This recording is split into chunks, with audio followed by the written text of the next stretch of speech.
And just when you thought 2022 was over, it pulls us right back in. The first show here at the Mecca. Invictus presents the Many Saints of Ridgefield Park. I'm the voice of Invictus and the voice of professional wrestling, Pete Rosado, alongside Alphonse Stevens. And what a show we have here tonight, Alphonse. The Grand Championship, the tag team titles, all being defended here tonight. Even an appearance by the women's champion in a matchup against Darius Carter. And don't forget, somebody's got to lose. Either Surreal or Darius Carter. Neither one has pinned or submitted all year 2022. And we're going to find out who's going to lose here tonight, but let's get this big card started. Let's get to Ryan Peterson in the ring to go to our first match. Ladies and gentlemen, your opening contest is a tag team match scheduled for one fall.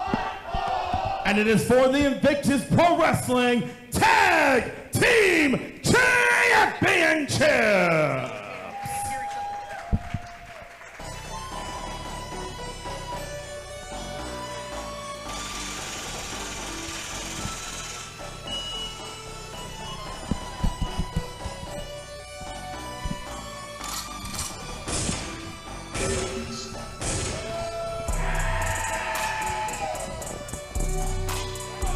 And here they are, the Goons. Now being led to the ring by Big Dust, Killian McMurphy, and Ronnie Radke.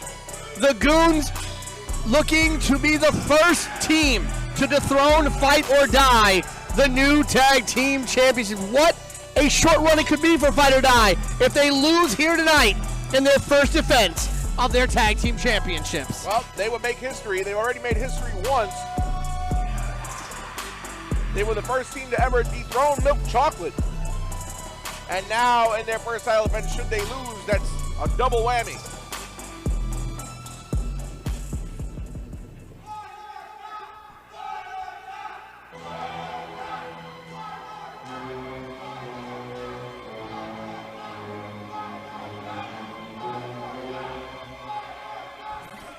And the ominous tones fill the Mecca here in Ridgefield Park as out come the Invictus Tag Team Champions. Fight or Die. They won those tag team titles at Bronxlandia by defeating Milk Chocolate in a street fight last month. In their third attempt at those championships, it took a street fight for Fight or Die to win those tag team championships. And now Barton and De Niro begin their road of title defenses here at the Many Saints of Ridgefield Park against the Goons. And it wasn't an easy task to get those tag team titles off of Milk Chocolate. As you said, Pete, it took them not once, not twice, but 3 times to get those tag team titles. It took a big street fight in Invictus's debut in the Bronx at Bronxlandia for Fight or Die, Barton and De Niro to win those championships. And as you saw the sign right there, retain or die.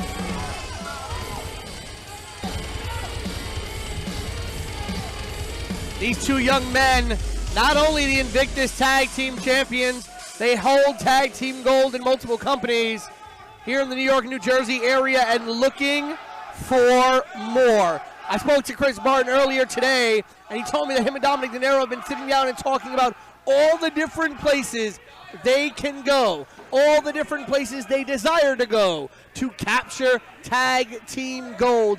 They said one of their goals in 2023 is to remake that legendary picture of Ultimo Dragon holding 8+ championships. They want to do that with the tag team championships of multiple companies. Introducing first, the challengers. Accompanied to the ring by their best friend and manager, Mr. PWI 500, Big Dust. They are the team of Rob Radke and the Shamrock Shooter, Killian McMurphy, the Goons. A formidable team indeed. And introducing their opponents. Hailing from Brooklyn, New York, at a total combined weight of 512 pounds, they are the current, reigning, and defending Invictus Pro Wrestling Tag Team Champions, the team of the Bushwick Beast, Chris Barton, and the Saint of War, Dominic De Niro. Fight or die! Hey, you know, these two guys over here fight or die. I once employed them as some, some garbage collectors for me at one point. You know, they take out the garbage a couple times for me. I'm not messing with you guys. You know, here tonight at the Many Saints of Ridgefield Park, I am the voice of a generation, Petey Goomba, and this is my commentary tag team partner, Alphonse. Why you got to know what his last name is? Alphonse Tight Lips. I didn't see nothing. There you go. Tag team titles on the line, and some beautiful titles, don't you know? Absolutely, I want to take those home. Give them to my wife. She likes gold things, you know. The last time we saw the Goons, they defeated the Takeover in an 8-man no disqualification war. Hey, whoa, wait, hey, whoa, wait, hey, whoa, wait, hey, whoa, hey. I have a very fundamental problem with anybody calling themselves the Goons. Fair enough. Now, there could be a couple of Goombas if they want. I don't know. This Killian McMurphy guy, I don't know if he'll ever be a made man, but, you know, the Radke guy, I like him. He's a good guy. Might have to talk to Big Dust about that. Hey, that's a guy I like right there. That Big Dust guy over there. I really like that guy. Looks like a snuffleupagus over there. Hi, kid. Killian McMurphy set to start things off with Dominic De Niro. De Niro means money. You know that, eh? I do. Hey, Italians. We invented that. I mean, they do call him machine gun money in certain circles. I don't know nothing about no machine guns, all right? Oh, you know about Tommy guns. I don't know nothing about no guns. No guns, no nothing, all right? Okay. Wrestling acumen on display here from De Niro. Now, De Niro, a very talented in-ring technician. A lot of people see him as the pit bull of the fight or die tag team, but very, very well versed. Look at him here, locking in a submission hold. We know his patented red hook submission finish. That, along with the Barton lock, led to a double submission victory in that street fight. That indeed. You know, that X factor, though, of Dust being on the outside, you got to wonder how the Goons are going to employ Big Dust. There is not a match that any one of the Goons have been in, whether tag team, multi-man, or singles, where Dust does not find a way to get involved some way, somehow. And you got to wonder if De Niro and Barton have it in them to deal with that outside presence of Big Dust. And Big Dust, of course, has been an X Factor, Mr. PWI 500. We've seen him plenty of times before get involved in matches and turn the tide of those matches, as Killian McMurphy with a stomp on Dominic De Niro to no avail. Look at the face of Dominic De Niro. That man he's just not right upstairs. But I guess when you want to hold on to championships, you gotta be vicious, as a poke to the eye was the only thing that took De Niro down that time. Killian McMurphy now went for looked like a slam, and De Niro got out of it, and Barton in now. The big man in Barton here. The powerhouse. Very much the powerhouse, but don't think he's just all power. Beautiful double team maneuver there, covered by Barton. 1, 2, and a kick out. Killian McMurphy getting to the ropes, smart veteran maneuver. He'll tag in Rob Radke. As I was saying, not just a powerhouse is Barton. Barton's got a lot of athleticism. A lot of people that I've met after being in the ring with Barton say he reminds them of a mixture of like a young Vader, a young Stan Hansen, all mixed into one. He is power, he is speed, he is brute force. When you underestimate what Barton can bring to the table, that's when you've already put yourself in a losing position in a match. Oh, and a tandem tag team combination that time from Fight or Die. And Rob Radke on the receiving end of a beatdown here. 1, 2, and only a 2. And what you gotta love about Fight or Die, these two men started as a tag team, went on their own to do some single stuff, always find themselves back with each other. They are dominant as both a tag team and as individual singles competitors, and you can see that. When they're in the ring, neither one of them looks overmatched. Neither one of them looks like they don't know where they need to be or what they need to be doing as either a tag team or as a singles competitor. And in a lot of tag teams, sometimes you see a lot of talent that all they know how to do is be a tag team wrestler. Big Dust getting involved there, grabbing the leg of Chris Barton as he went off the ropes. And to your point, Pete, Barton and De Niro, they train together. I was there. They're like brothers. So they'll all, unless barring some disaster, they'll always find their way back to each other. Rob Radke now with a bullseye, going after that wounded wheel of Chris Barton.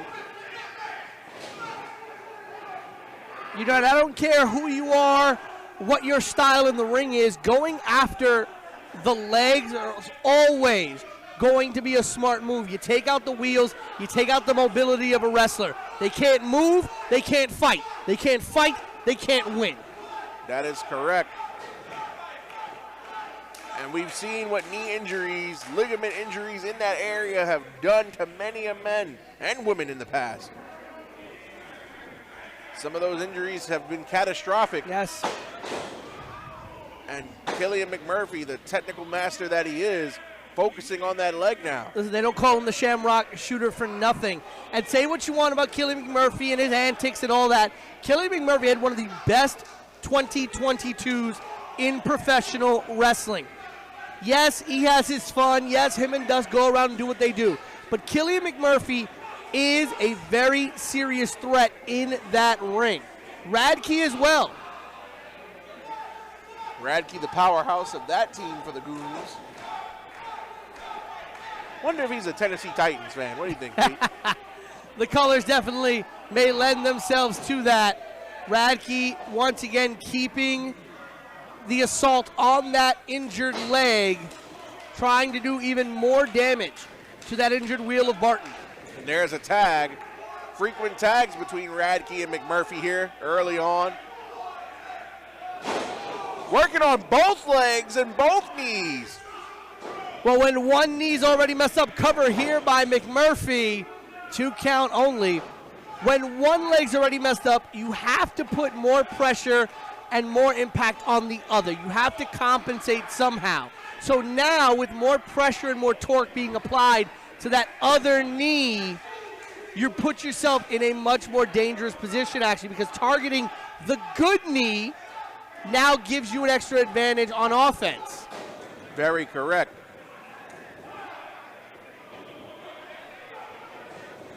And there we go now. Again, you talked about those frequent tags. Great isolation tactics by the Goons, keeping Barton away from his corner, away from tagging in De Niro. And now Dominic De Niro trying to get in the ring. He's got the referee's attention distracted. And look at the double team. And now McMurphy slaps his hands together to simulate the sound of a tag. And Dominic De Niro's fiery temper might come back to haunt Fight or Die here. Of course, Killian McMurphy now with that gator roll cinched in. And Robert Radke stomping away at the already injured knee of Chris Barton. And referee Taylor trying to get control here. He's got to do a better job at getting the illegal man out of the ring. Wow, and a sweep combination by Radke and McMurphy. Cover 1, 2, and only a 2. I mean, correct me if I'm wrong, Al. You spent a lot of time in your career as a member of the Stripes Committee. It's a 5 count. It is. In and out of the ring after a tag by the count of 5. But sometimes as an official, Pete, especially in a championship match, a referee will tend to be a little lenient because you don't want the match to end on a disqualification with the stakes that are at hand. Looked like Barton tried to avoid that splash there, but wasn't able to avoid all of it. Only avoided some of it. Might have been enough to give him a little moment to breathe. Huge suplex there by Barton. And that might be the window that Barton needs to get out of the ring and get a tag to De Niro. No one in between him and the Saint of War. And De Niro now entering the match. Here's McMurphy and De Niro. Beautiful enziguri. Staggers McMurphy. And he just threw Radke into McMurphy when he went for that spear. Radke just speared his own partner. Almost like a rolling Pele there. To Radke. He has single-handedly taken out both members of the Goons. Nice tilt to our heads into the crossface. Going. Looks like he's going for that red hook. And he is. He's choking out Killian McMurphy with his own hand. And he's got the red hook locked in. But wait, Big Dust is on the apron. He's coming in the ring. And he's got the referee's attention. And McMurphy is asleep on the ring. But Dust distracting the referee, and you knew it was a matter of time before Big Dust got involved in a pivotal moment in this match. And Big Dust may have saved the match for the time being for his team.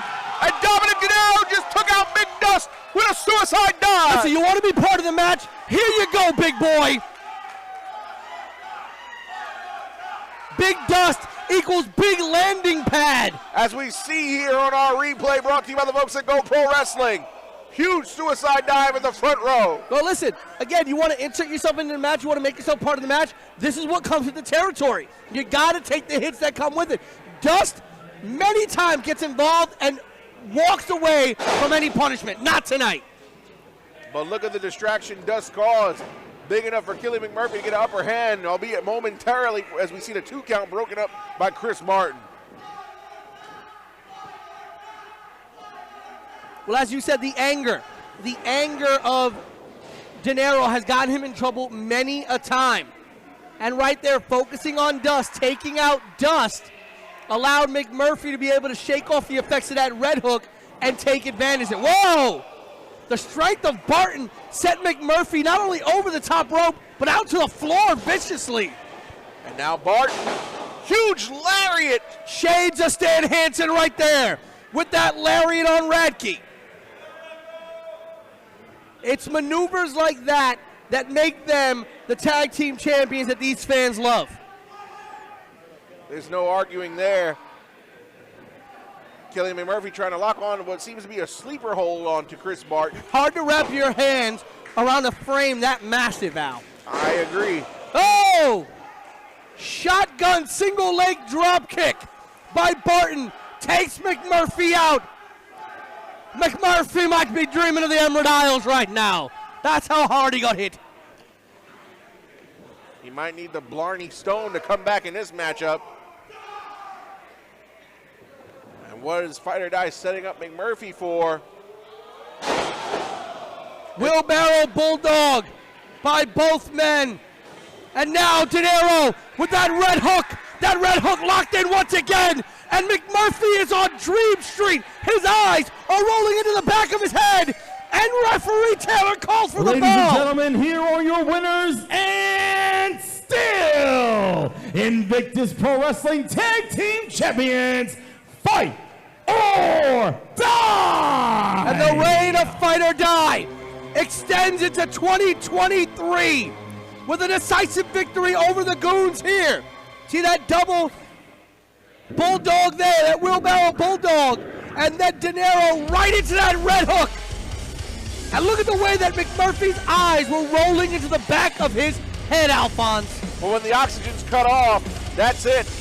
You can't breathe, you can't continue. And Killian McMurphy went right to sleep. But what will continue, the tag team reign of Fight or Die as champions here at Invictus. The question has to be asked, Alphonse, in 2023, who's next to fight or die for those tag team titles? Good question. We'll see what the new year brings. But the tag team championship's not the only championship defended here tonight.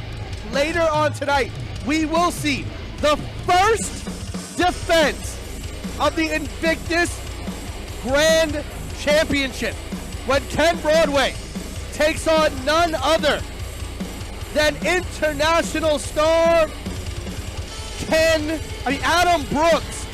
Brooksy coming to Invictus officially facing Ken Broadway for that grand championship. Brooks all the way from Australia. Not to mention, the match I'm looking forward to, we've got Edith Surreal, the women's champion, up against Darius Carter. Neither one has taken a loss all year long, 2022. Who's going to come out on top? Listen, Darius is going for gold one way or another here at Invictus, and now targeting the women's champion, Edith Surreal. Now, the match not for the championship, obviously, but he's gone after the grand championship. Now trying to take out the women's champion. What's next for Darius Carter at Invictus? That's going to be Ladies and a gentlemen, great one. the following contest is a women's match, and it is scheduled for one fall. Speaking of the women's division, you want to talk about championships, B? You know who it is by the sound of the music. And speaking of the many saints of Ridgefield Park,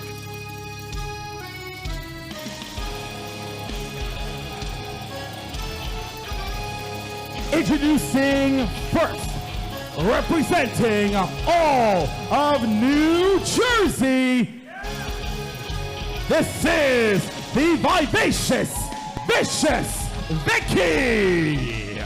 Vicious Vicky, the inaugural women's champion here at Invictus. At one time, she was the queen of New Jersey, or the queen of the Northeast.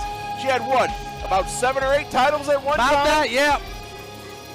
Including that Invictus championship. Of course, an injury derailed her momentum, and she's looking to get back on the right track. Lost this title to Edith Surreal in February at Love and Let Die, and has not been able to gather the momentum to get it back. In fact, had a rematch against Edith Surreal at Magnitude and couldn't defeat her. Introducing her opponent, hailing from Riverside, California, this is La Chica Clara Carrera. Meanwhile, here's La Chica Clara Carreras, who you want to talk about trajectories trending in opposite directions. While Vicky has gone down, Clara Carreras has gone up. We saw her in the Bronx at Bronxlandia at our last event, where she got a big win over Shay McCoy. She's also defeated Indigo in recent months.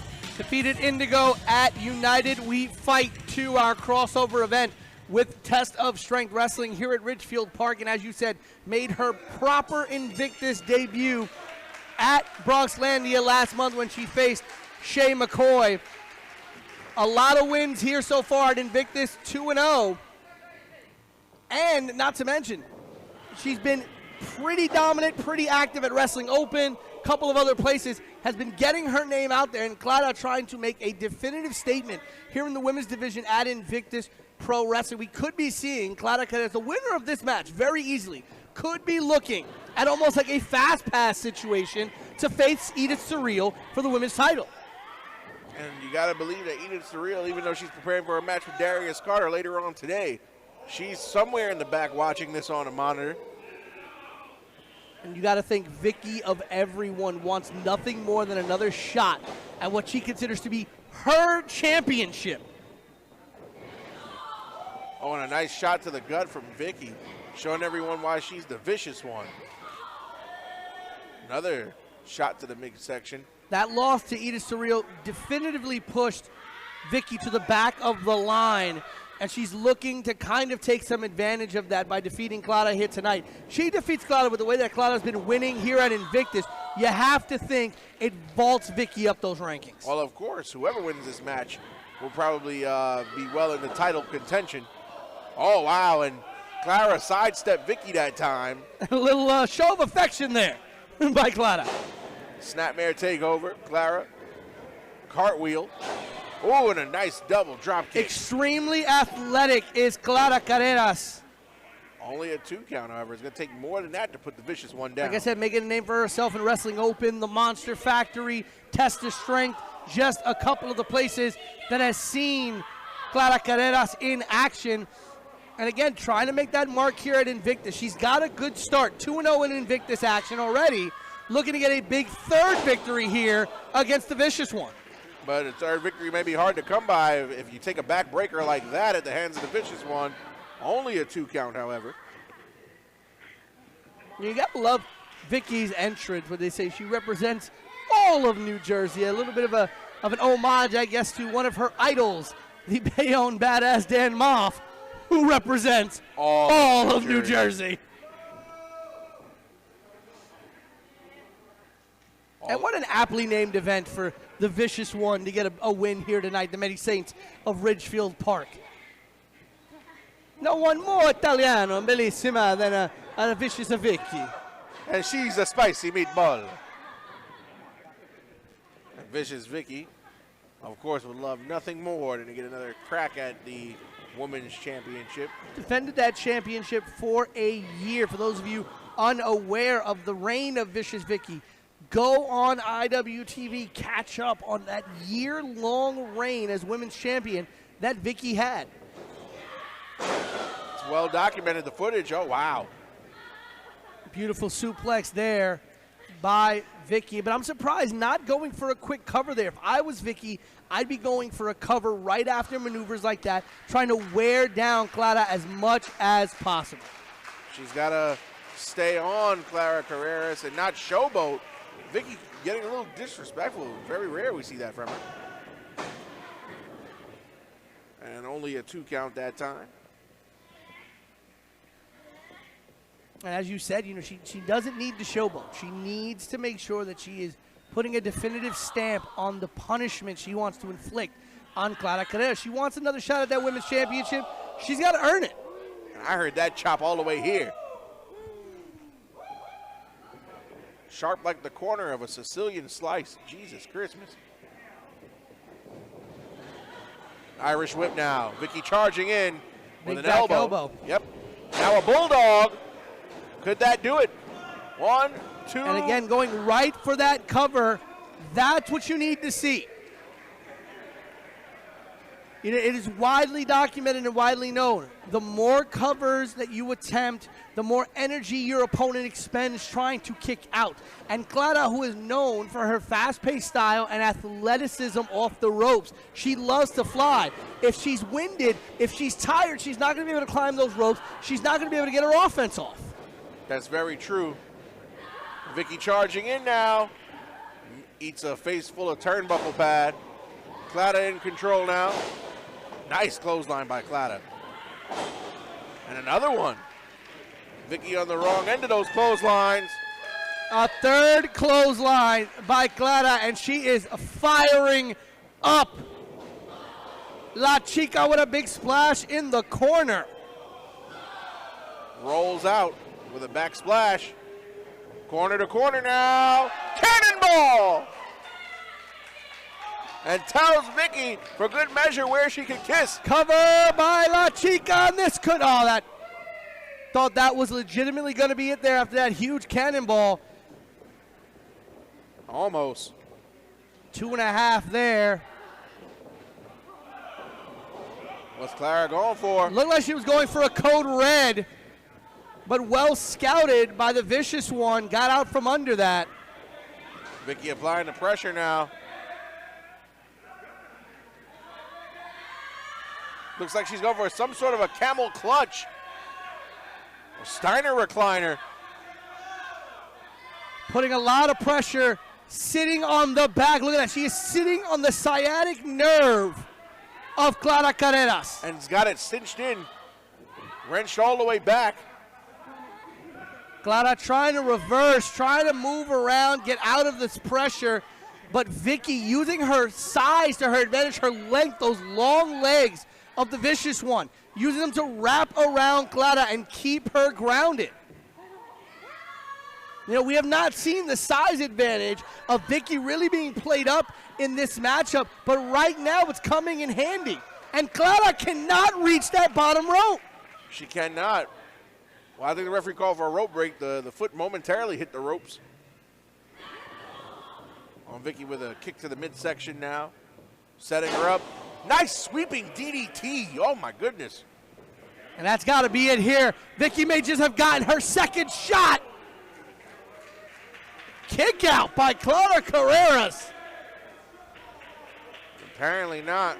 Vicky pissed off at Ref Crystal.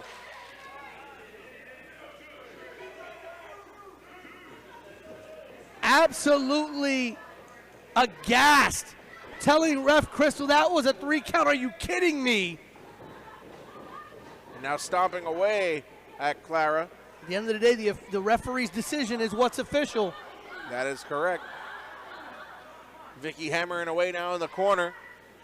Shot after shot now, setting Clara up on the top rope. Normally, Clara enjoys being up here, but I don't think she's going to enjoy whatever Vicky's planning right now.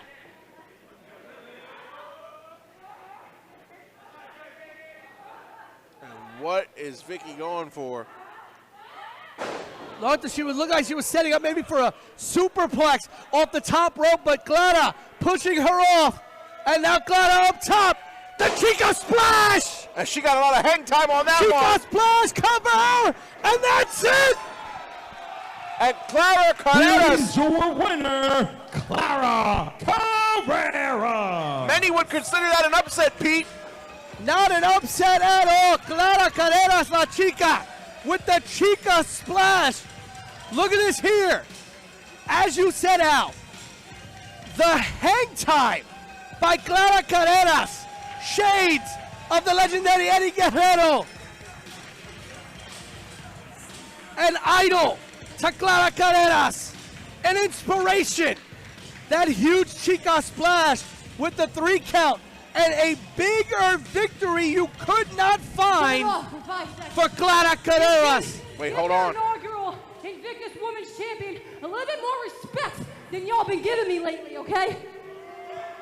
Vicky's upset. No. Because when I came back from injury, all of you were up in your seats. Vicky. Now what? Because I kicked La Chica's ass? Well, guess what? Bellissimo Italiana, kiss mine, bitch. Oh, my goodness. Inaugural Invictus Women's Champion. I ain't done yet. The many saints of Ridgefield Park. Sometimes losing has a negative effect on one's psyche and personality. And we're seeing here with Vicious Vicky. Listen, the last thing anybody needs out of Vicky is for her to get even more vicious. We have seen what Vicky can do when Vicky has really gone off the deep end, and that's the last thing Invictus wants. But at the end of the day, Vicky's got to take some accountability for her actions. She's lost 2 straight matches. She's got to get back on track. Ladies and gentlemen, the following contest is scheduled for 1 fall, and it is sponsored by the Pro Wrestling Podcast.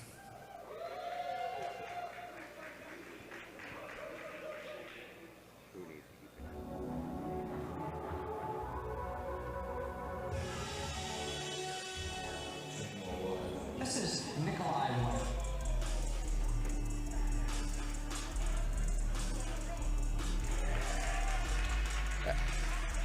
And the most hydrated wrestler of 2022. Hailing from Harlem, New York, weighing in at 175 pounds, this is the Renaissance Nikolai White. And here comes Nikolai White, a young man who had a great 2022, all things considered. Got a big win at the Unconquered Cup in Bronxlandia when he won that big scramble match. And he'll go up against Gabe Sky in a first ever meeting between these two. Nominated for Breakout Star of the Year was Nikolai White in the Invictus Year-End Awards. But if you want to talk about somebody who's had an incredible 2022, at Invictus Wrestling, you cannot go far without mentioning this man, Gabriel Scott. New York City, weighing in at 185 pounds, he is Strong Spirit Gabriel Scott. However, for as great of a showing as Gabriel Sky has had in 2022, wrestling the likes of Ichiban, Ken Broadway, Speedball Mike Bailey, such a great man. and Darius Carter, all in the confines of an Invictus ring, he has yet to win a match in 2022 in Invictus, and this is his last shot at doing so. Listen, you gotta look at that resume you just named out there. Ichiban, Ken Broadway, the man who became the first ever Invictus Grand Champion. Speedball Mike Bailey, former Impact X Division champion. Okay, Darius Carter, one of the most underrated, underrespected wrestlers in the Northeast, let alone the United States. Gabe Sky's been in there with incredible competition. You can't really kind of judge the man on the fact that he hasn't been able to get a victory when you name the people he's been in there against. He's had banger after banger after banger against big name star after big name star. And he's come up short in all of them, but I dare you to find me many professional wrestlers who's going to get wins against opponents the caliber that Gabe Sky's gone up against. Well, no disrespect to Nikolai White, but I don't think he's wrestled anyone in that caliber of the aforementioned opponents that Gabriel Sky has had this year. Yeah, if Nikolai White had gone up against Ichiban Broadway, Mike Bailey, and Darius Carter, we'd probably be talking about 0-4 for Nikolai White as well. Very true. You can't put that on the back of Gabe Sky. Gabe Sky has performed admirably in every single match he's had here at Invictus. No, he has not garnered a victory yet, but you got to think at some time the law of averages is going to play into his favor. Could be, and here we go. Collar and elbow tie up in the middle of the ring. Both men jockeying for position. Nikolai White backs Gabriel Sky into the corner. Now, Nikolai is going to try his best to keep that momentum going. As you mentioned, at Bronxlandia won the huge scramble match at the Unconquered Cup. And you know Nikolai also going to play into the psyche of Gabe Sky being 0-4 here at Invictus. Ever since Nikolai White has gotten under the tutelage of the great Julius Smokes, he's been different. Not only his in-ring work, but the way that he approaches the match, the way he approaches his opponents, the psychological side, the mental side of Nikolai White is what's been different ever since he's been under the wing of the great Julius Smokes.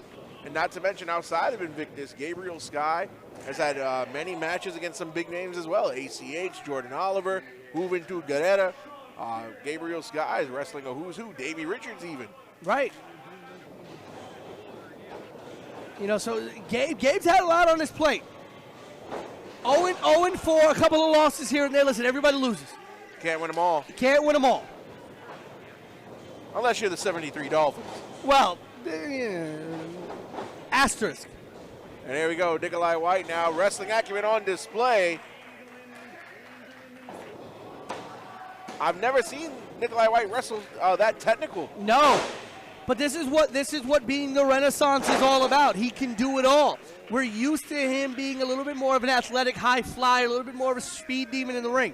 But when you're going up against a guy like Gabriel Sky, who can beat you punch for punch in that game, you got to switch it up a little bit. And when you are the Renaissance, you have to switch up what your approach is, and he's doing just that, employing more of a ground game and employing more of his size. You know, we talk about this in sports, Alphonse, when you have that really, really tall wide receiver or that really, really tall. Look at Aaron Judge. Play to your size. Yep. Right? Play your size. Nikolai White doesn't exactly play his size a lot of times in the ring, but starting to do that more. We're seeing that in this match. And look at that, a choke. Gabriel Sky telling the referee to counter when the knee was clearly on the throat. Well, Gabe saying it was a cover. The ref saying it's a choke. From a former referee's perspective, that was a choke. The knee resting on the larynx and windpipe of Nikolai White. Yeah, it was on the upper chest. Well, I agree with the referee. Oh, and Nikolai White ate a face full of ring posts. Right here near us. As they're only a few feet from in front of us. Right here in front of us, Gabe Sky and Nikolai White. This fight has come out to the outside, taking the chair of an unlucky fan in the front row. And he just got kicked out of that chair, did Nikolai White. Gotta love being a front row fan at an indie show. You never know when you might lose your seat. Best value in entertainment. Nikolai White bringing the fight to Gabriel Sky. Whoa. Get away from here. I don't want any part of this. You keep your fight over there. I don't need any of it. And Nikolai White going back into the ring. Breaking the count. Wait, what's Nikolai White doing? He's getting a run in. Fortify the commentary area. Oh, Nikolai White has just flown. And Gabriel Sky ate a knee that might have popped an eardrum. takeoff at JFK with an express landing at Newark Airport. I think he might have went for a Meteora. Only got one knee, but that might have been all he needed. My goodness. Fans in the front row getting their money's worth.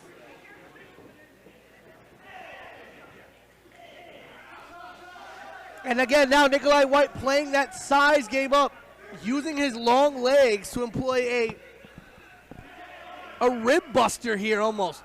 Rib cage submission hold. Now Gabe Sky, I guess that assault that Nikolai White launched has gotten a mean streak into Gabriel Sky. Going for the legs. And if anybody's going to know how attacking the legs is going to neutralize you, it's going to be Gabe Sky. Because how many of his opponents have gone after his legs to neutralize his high flying? Many. Nikolai and Gabe Sky. Remember, Gabe Sky 0-4 here at Invictus. Spoke to him earlier today about the mental effect that has had on him, and he's like, you know what? It's upsetting that he's not been able to get a victory. He's thought he's been so close on so many occasions in each one of those matches. And Gabriel Sky pulling out all the stops. In Gabe Sky's own words, he says, on many times I stay up at night and I think about how I very easily could be 4-0, but I'm 0-4, and it bothers me. Wow, Nikolai White with some arrogance, and he paid for it. And a mean streak certainly out of Gabriel Sky. Basement, clothesline there, cover. Only a 2 count, however. Love how Gabe Sky draped his body on the far side of the shoulders so that Nikolai could not reach backwards to grab that bottom rope. That's the experience that you can't teach. Gabriel Sky's been in the game longer than Nikolai White. And the trainers of Gabe Sky, the legend that is the Grim Reaper, Kono.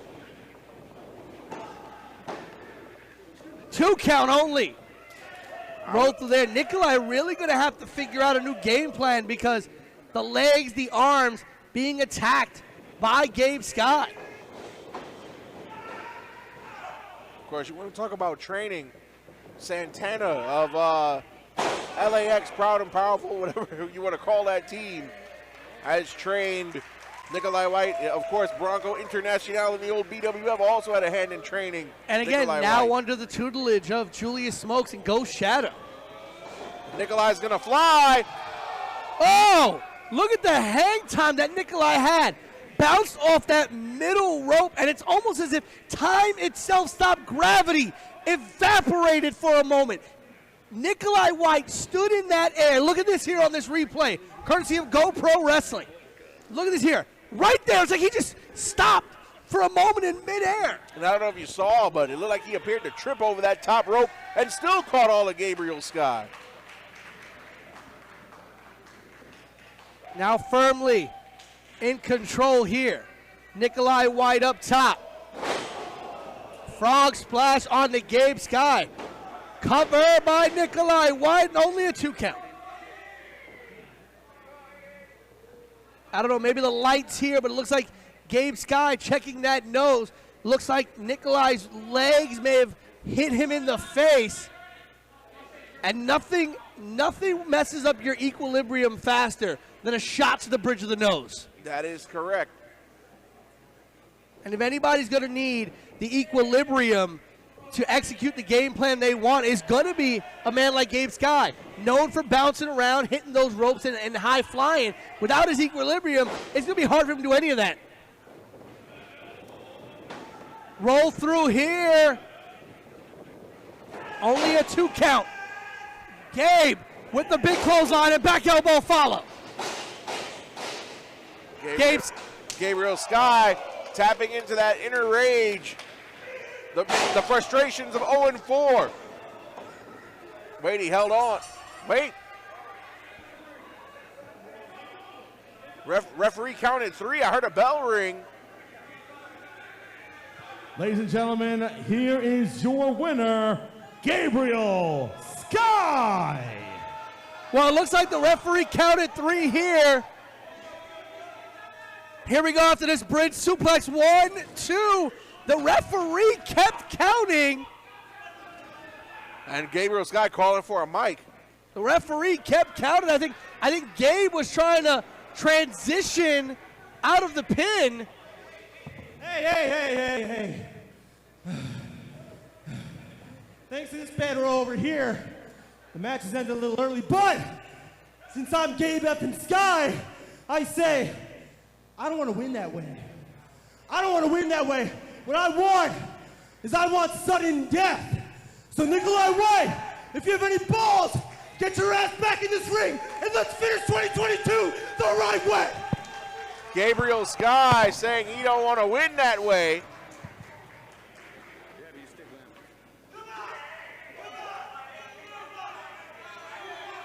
And as you said, Alphonse, referee's decision is official. You know, the shoulders were down. They were. The shoulders were down. At the end of the day, he counted the pinfall. Yeah, that's on Nikolai White for not kicking out. But both men have agreed to continue the match, and they're hammering away at each other. Senior referee Nick Shin out for this sudden death portion of this contest. You know, I gotta ask you, Alphonse, if this backfires on Gabe Sky, if Nikolai White is able to score a pinfall and take Gabe to 0-5, he has nobody to blame but himself, Pete. Only a 2 and a Falcon Arrow. Gabriel Sky, you gotta hand it to him. He did not want to win that way.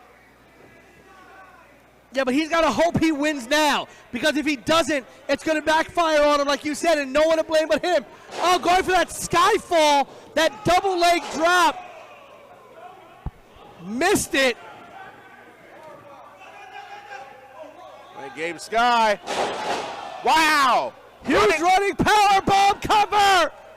Only a 2 count. And that's what I'm talking about right there, Alphonse. It could have backfired on Gabe Sky. It could have evaporated all in 1 second right there. He could have gone to 0-5. No, he could have walked away. Took the win. Got the win. I get you aren't happy about it, but could have gotten the win and walked away. But he wants sudden death. If right there, he would have been counted 1, 2, 3, shoulders down on the mat, he would have had no one to blame but himself for falling to 0-5. That is absolutely correct.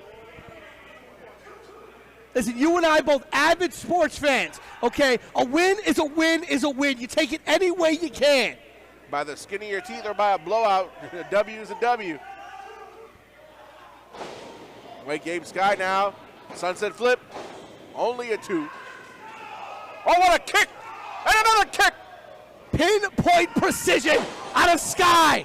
Beautiful suplex into the bridge. Referee Nick Shin seeing that one of the shoulders were not down, did not count that pin, and another one. Talk about pinpoint precision. Nikolai White may have kicked Gabe Sky's consciousness into another dimension. A kick that reminds me of Starcade 99 if you pick up what I'm putting down. Huge maneuver there, cover! Only a 2 count. And this might be a case of fight forever, Pete. No, and again, but these are the moments that I'm talking about. You take the victory, you go home. You worry about how it happened another day. You don't see somebody get mad on a loose ball foul that ended the game. You don't say, oh, what happened? We had an error to end the game. That's why they scored the winning run. Oh, we don't want to win that way. We want to win by earning it. No, you win any way you can win. Dirty, clean, by disqualification. You take the W. Take it any way you can get it. The record book doesn't state how you win. It's just that you won. That's right. You win or you lose. That's it. It's not going to sit there and say, well, Gabe Sky lost the match, but he fought valiantly. Nope. Almost only counts in horseshoes. And these two trading blows.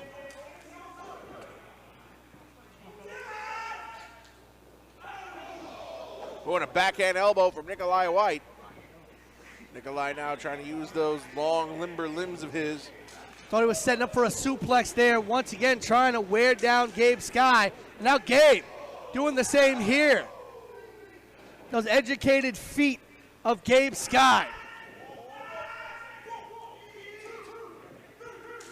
And it's interesting. Outside of that one Skyfall attempt, You have not seen Gabe go to the top rope at all. Not at all, which is very uncharacteristic of Gabe Sky.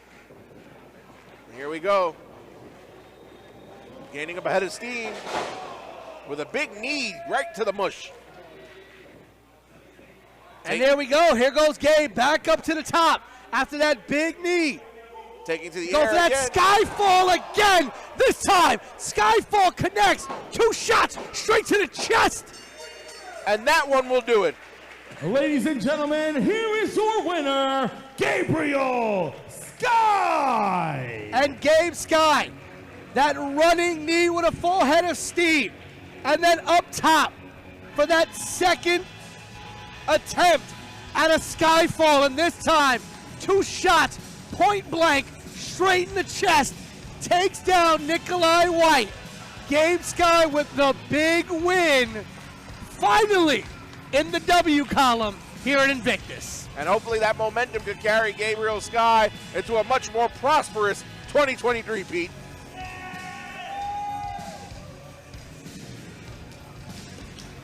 So is that 2 wins or 1 for Gabe?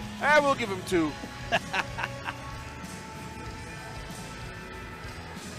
Gabe Scott making some kind of title motion. Could he be going after that social media championship, maybe even the grand championship at some point? He was in the grand championship tournament.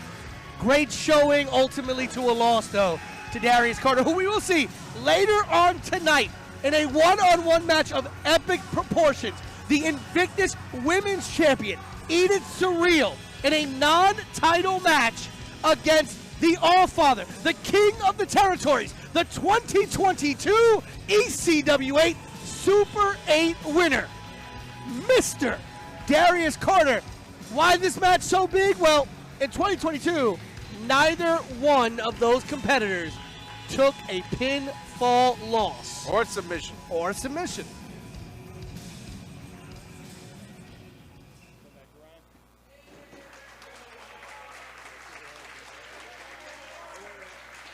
And maybe a little bit more straightforward.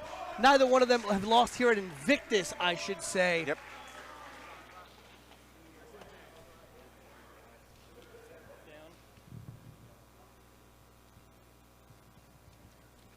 Ladies and gentlemen, the action continues with the following contest, sponsored by Skills the Great. And it is a 6-man tag team match, and it is scheduled for 1 fall. Lots of bad blood in this one, Pete.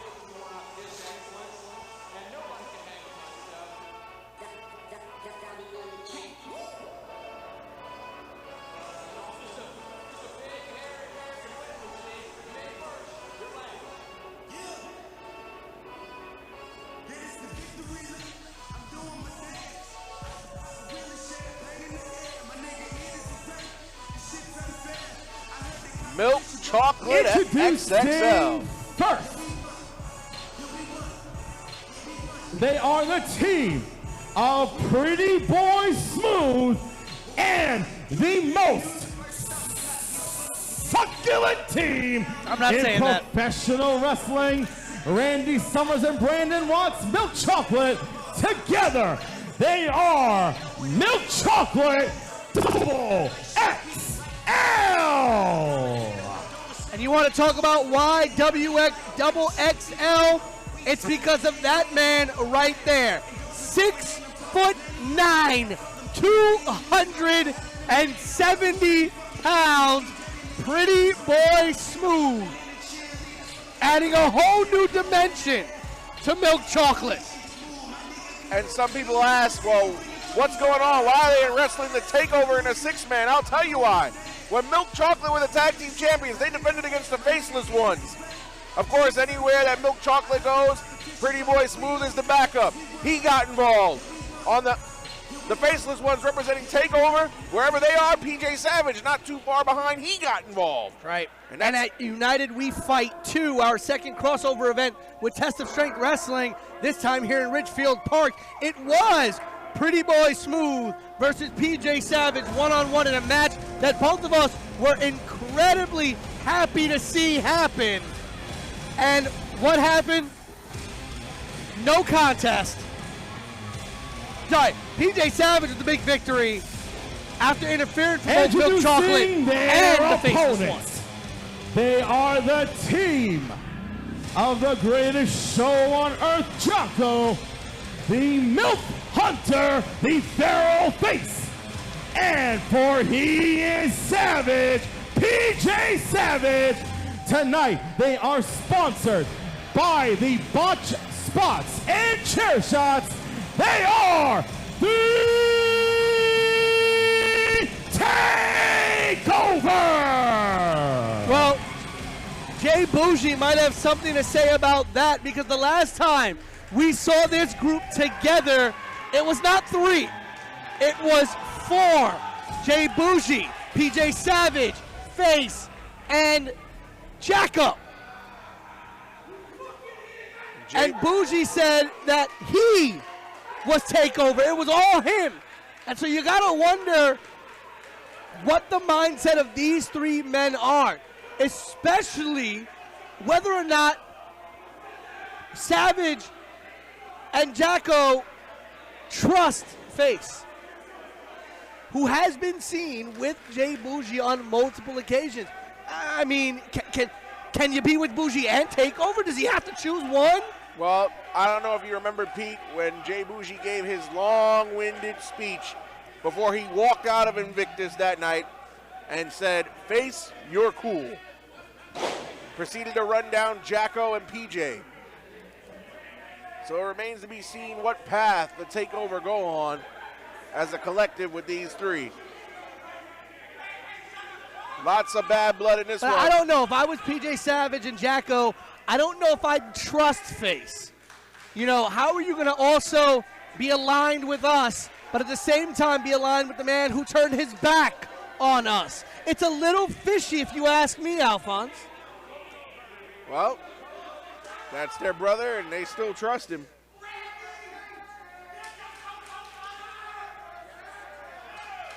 Get the cocoa butter. Mind you, this is the first time we're seeing Milk Chocolate in history without the Invictus Tag Team titles, as Randy Summers now rubbing cocoa butter on the back of Brandon Watts.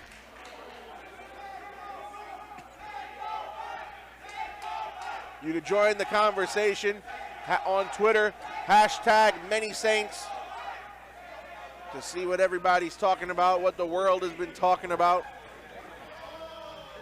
And what in the world is going on with Randy Summers and with the cocoa butter? On a slap! PB Smooth just slapped PJ Savage, and here we go! The bell is sounded! And we've got a Donnybrook on our hands to start this one.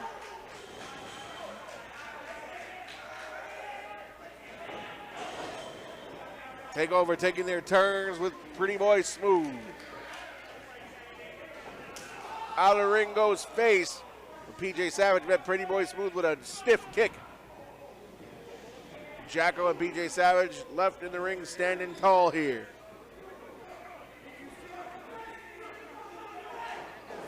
They're brawling on the outside. Wait a minute. Jacko, he flew.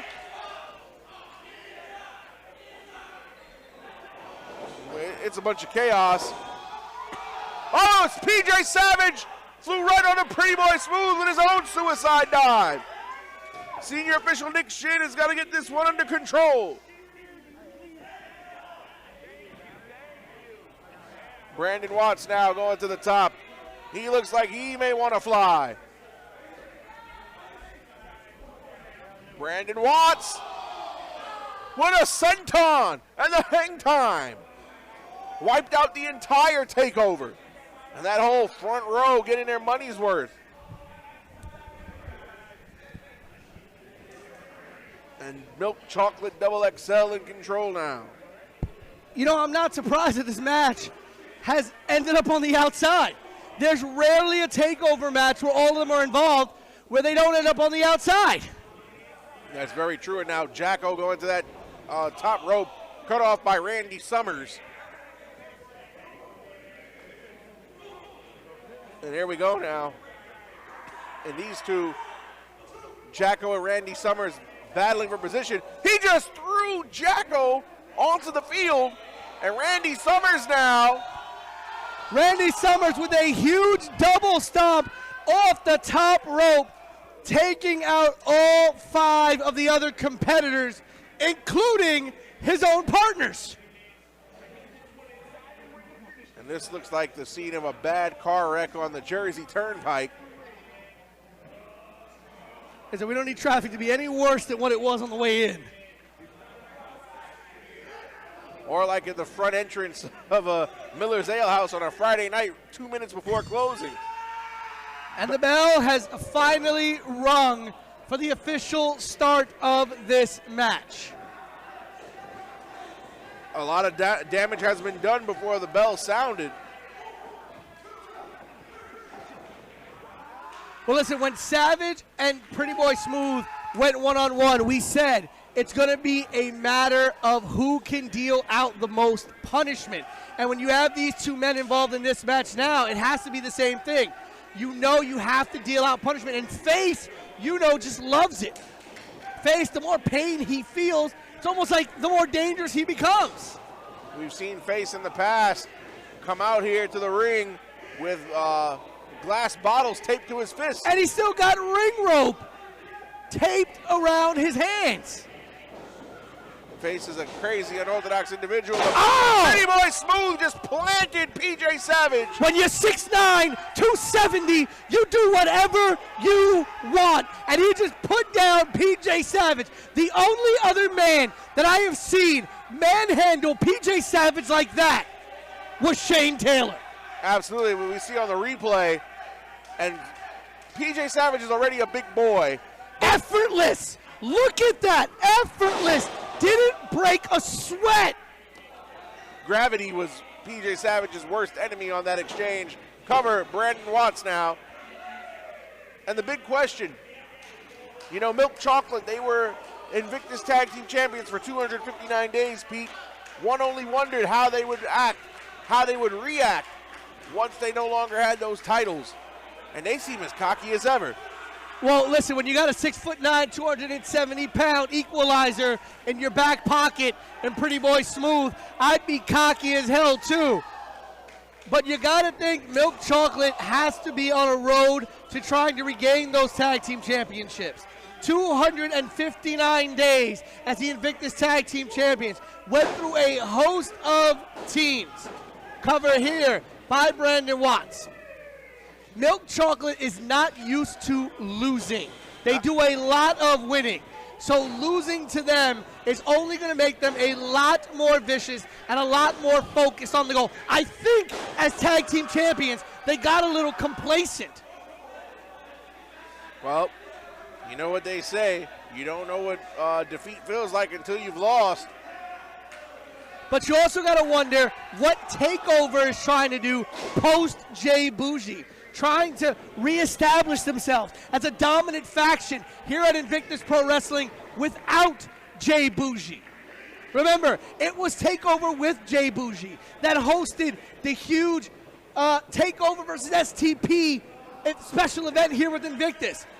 Very true. It was Jay Bougie who helped PJ Savage capture that Climb for the Clout briefcase. Very true. And now, without Jay Bougie with them, how can TakeOver reestablish themselves here in Invictus Pro Wrestling? Tag to Jacko, but Milk Chocolate making it hard for him to get in the ring here. And there might be a little dissension within the TakeOver, a lot of question marks, but there's no question marks for Milk Chocolate. Randy Summers, Brandon Watts, those two tight as ever. Oh, and a nice trip by Jacko. And what a win it would be for the TakeOver to knock off not only Pretty Boy Smooth, but the longest reigning and inaugural Invictus Tag Team Champions of Milk Chocolate. Oh, beautiful maneuver there. Almost like a standing Spanish fly. Shout out to the real SAT. Oh, boy. Well, listen, we don't have any SAP here. It's just me and you. No, no. Yo no hablo español. Wait. And there we go. Jacko now going up to the top. Jacko's been known to take a number of risks here at Invictus. And now Face outside with Randy Summers. I don't think Face has legally been tagged into this match yet. He has not.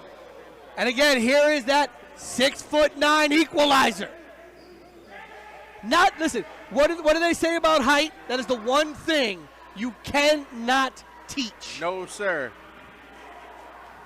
And you don't need to be a certified G or bona fide stud in order to realize you can't teach that. That's right. And Pretty Boy Smooth really playing to that height. He's not one of these 6'9" guys that wants to flip around and be a little cruiserweight and be this and that and do a whole bunch of stuff. No, he sits there and he fights like a big man. He uses his length, he uses his size, he keeps his opponents at a distance, and he puts an impact and an emphasis on everything that he does. Look at that chop that he just laid onto the chest of Jacko. Very smart for somebody to play to their body type, which, like you said, how many times have you seen some of those wide receivers and tight ends that they don't play to their body size? They don't play big. Pretty Boy Smooth fights big. Yes, that he does, and that's what makes him much more dangerous as a competitor. As these men are fighting amongst the audience here in once Ridgefield again, Park. but this time the bell's rung, Alphonse, so they could get counted out here. They can. Or the match could get thrown out if referee Nick Shin doesn't regain control and order. Wait, PJ Savage on the stage. Savage on the stage. When savages fly.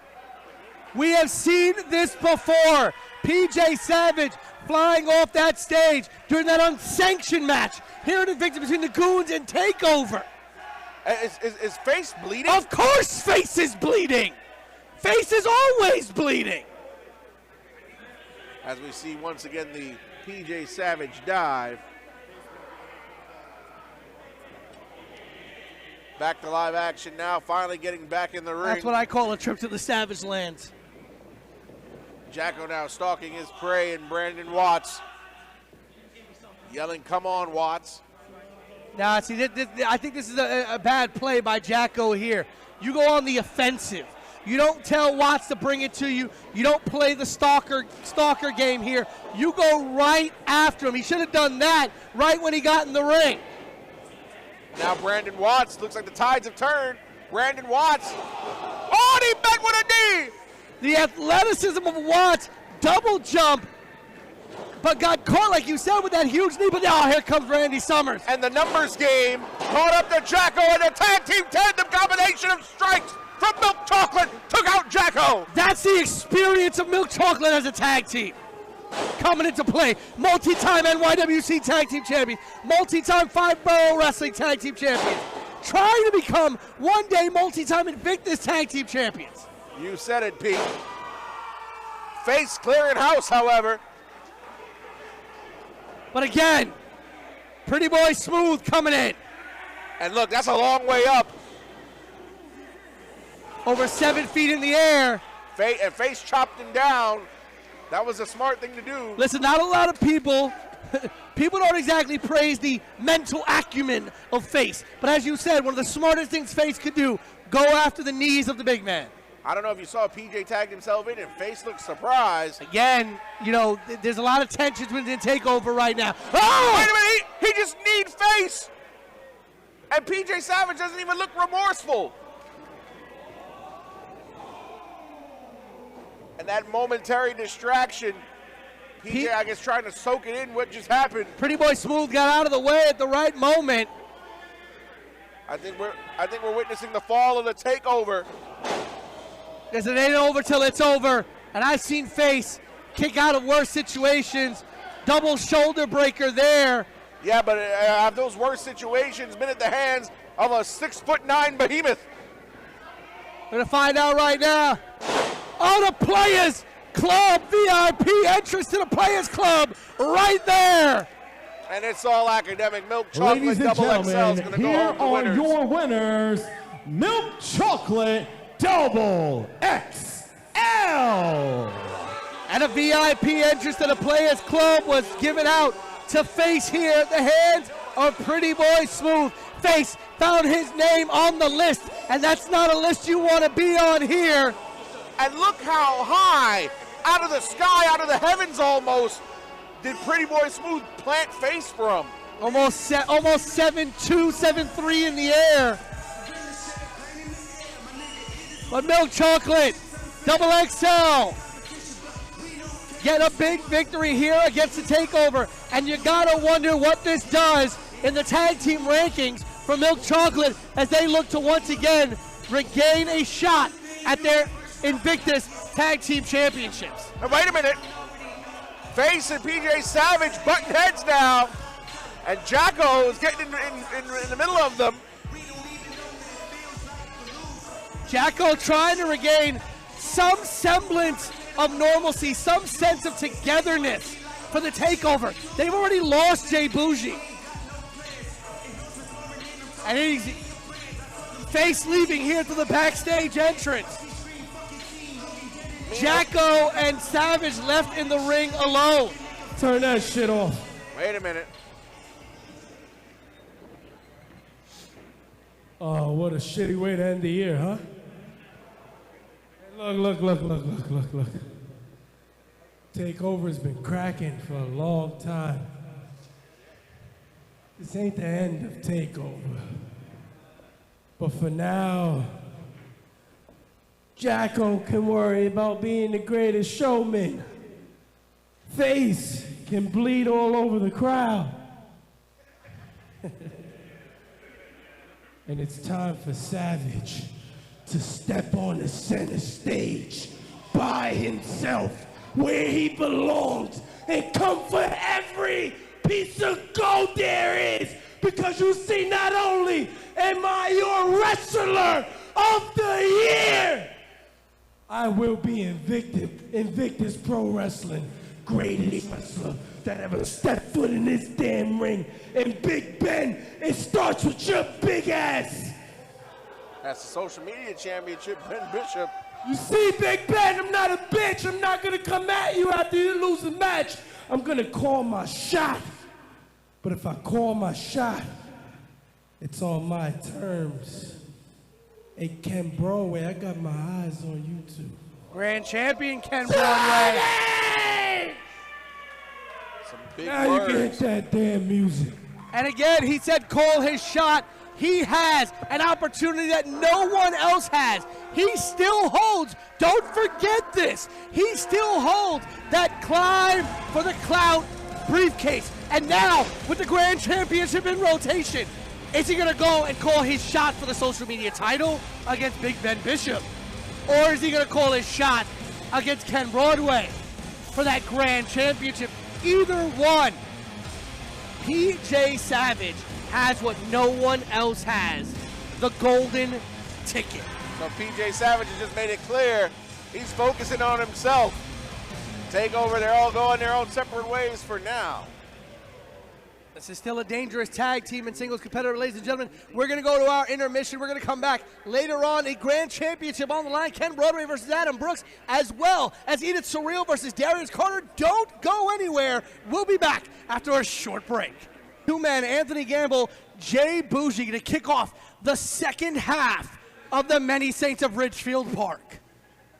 Ladies and gentlemen, the action continues here in Ridgefield Park, New Jersey with the following contest, and it is scheduled for one fall. Ladies and gentlemen, welcome back to Invictus, the Many Saints of Ridgefield Park here at the Mecca. Ridgefield Park, New Jersey, the Knights of Columbus. I am the voice of a generation, Pete Rosado, alongside Alphonse Stevens. Or for tonight, as we're known, Pete forget about it. And Alphonse, why you gotta know his last name for, eh? Judging by the music, I'm about to feel disgusted.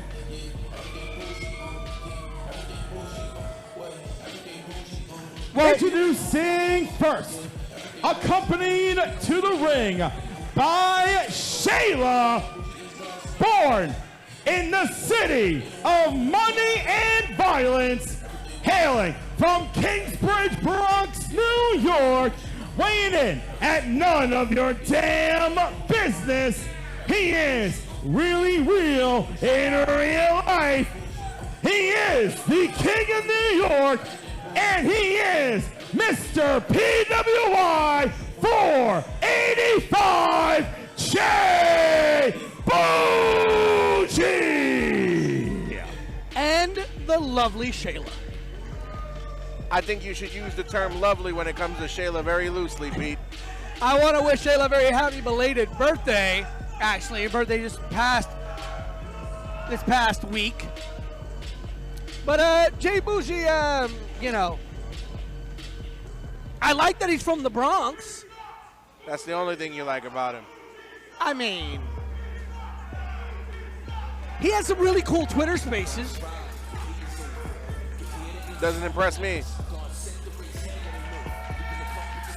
But this one right here. And introducing his opponent, accompanied to the ring by James Taylor, hailing from the South Bronx, weighing in at 235 pounds. He is paid in full, Anthony Gamble.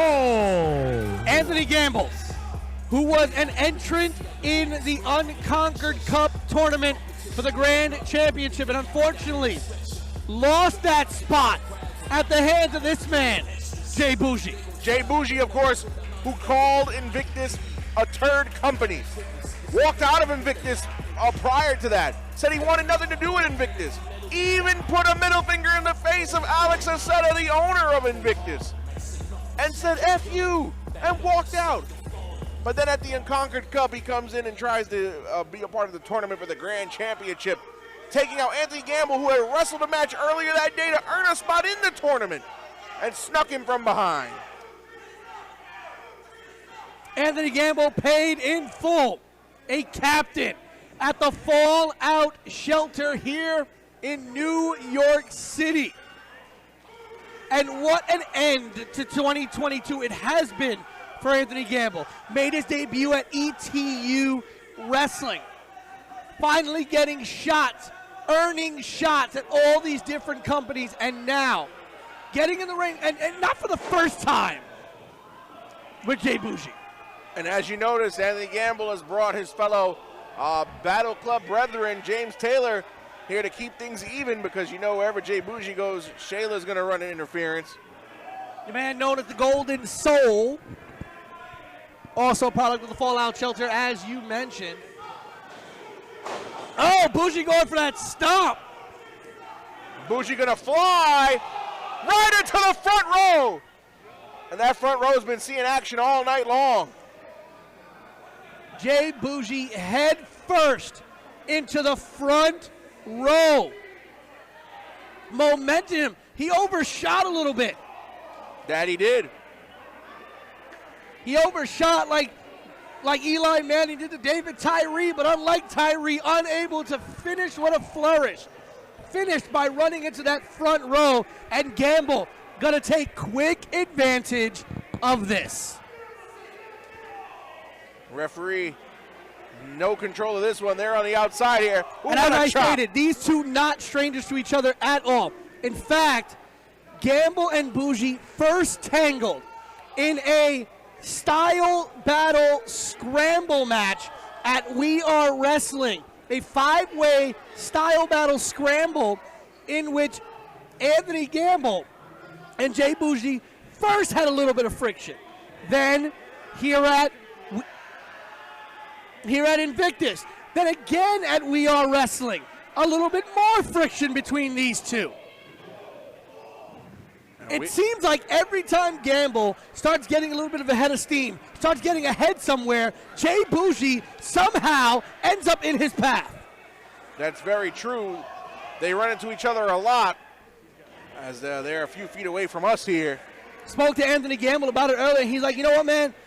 I just want to be done with Jay Bougie. I just want to get it done and over with. I'm tired of having to deal with this kid every single place I go. But Jay Bougie, you can't lie. Momentum has been on his side in his career for the last quarter of 2022. Split from the takeover. Was in the BCW Grand Dragon Championship Tournament. Found his way, albeit in a very underhanded way, into the Unconquered Cup tournament for the Invictus Grand Championship. In fact, made it to the finals. And then walked out on the match.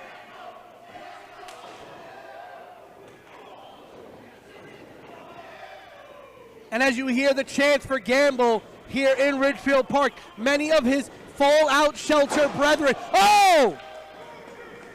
The Bougie Cutter! That might be it. The Bougie Cutter from that second rope, but only a 2 count for Jay Bougie. And the chants of Bougie sucks, echoing throughout the Mecca here. But as I said earlier, a lot of the Fallout brethren here to support Anthony Gamble. Because it's not just Anthony Gamble that Bougie has kind of angered over at the Fallout Shelter. He's taking shots at the students of the Fallout Shelter, the coaches of the Fallout Shelter. In fact, let me give you a little bit of an inside scoop here, Alphonse.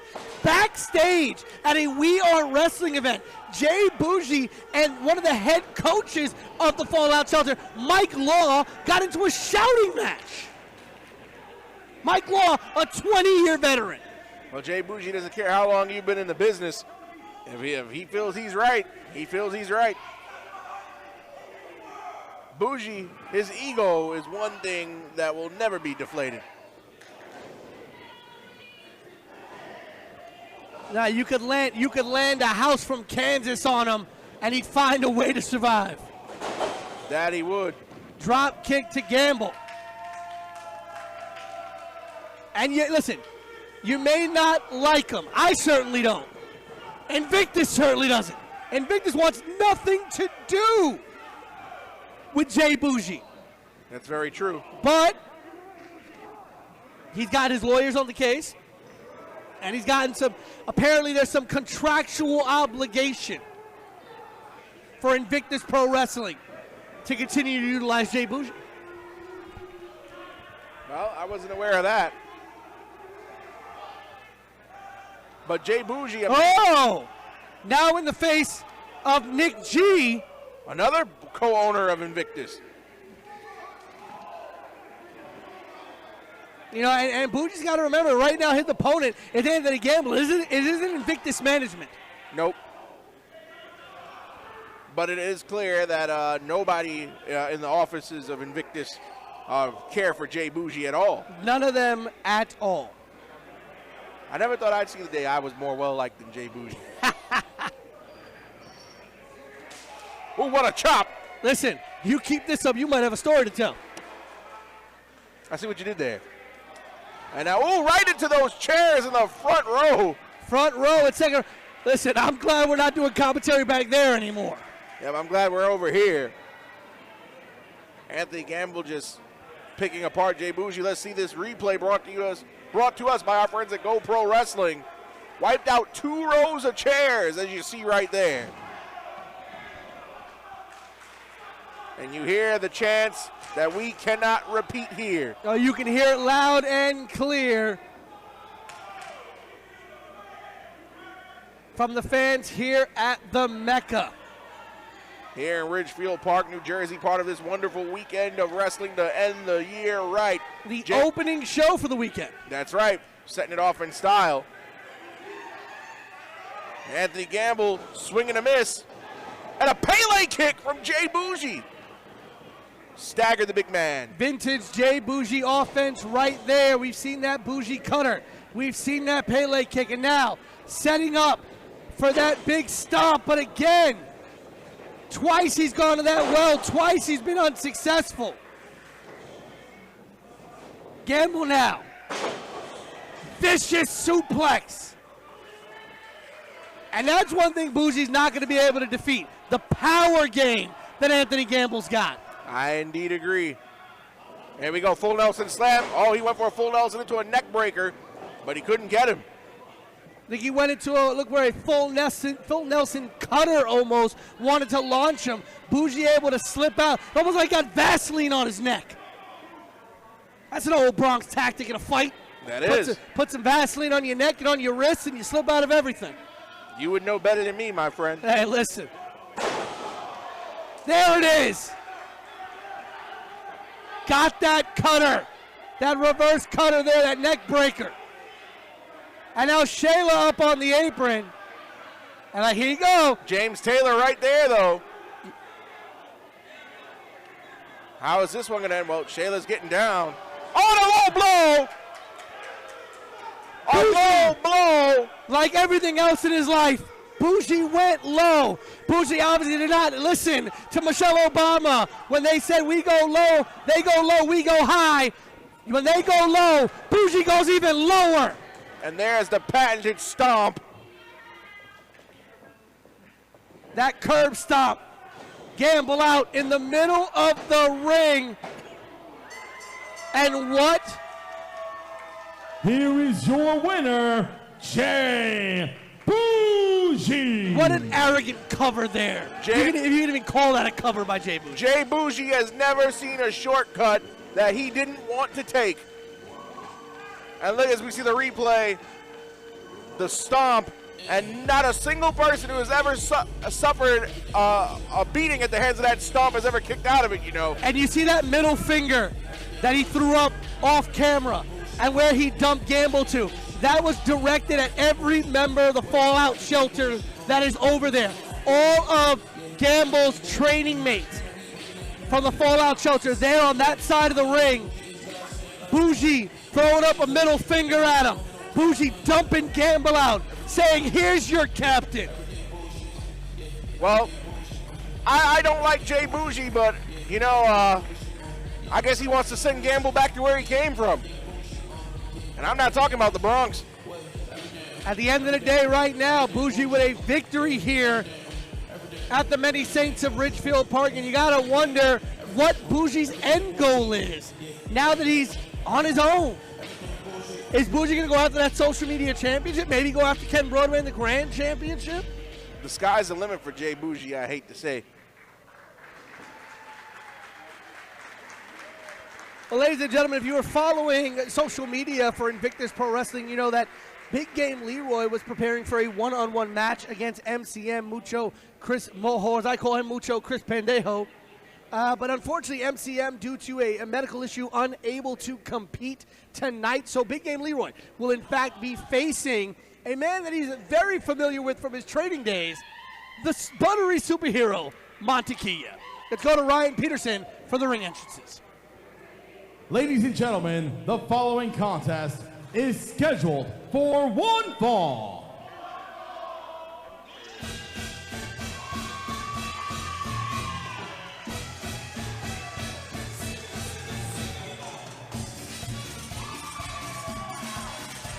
And there he is! Introducing first, weighing in at 145 sticks of butter, he is last seen flying over the skies of Ridgefield Park, New Jersey. This is the smooth superhero, the mighty Montequilla!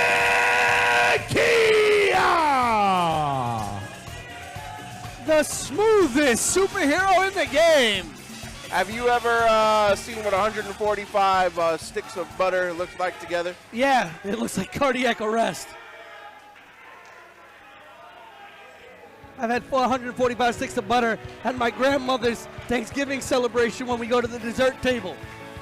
My grandmother has actually bought out an entire store's butter supply for her baking days. Jesus Christmas. And introducing his opponent, hailing from Nintendo World in New York City, weighing in at 175 pounds, this is Big Game Leroy! The man who reigned for 1 year as the Invictus social media champion. Big Game Leroy, looking to find his way back to prominence after losing that title. Been on a bit of a losing streak, has Big Game Leroy. That he has. But can he break that losing streak here today? Leroy unable to make it to the final round of the Invictus Grand Championship Tournament. In fact, losing to Jay Bougie in that first round after Gamble was unable to compete.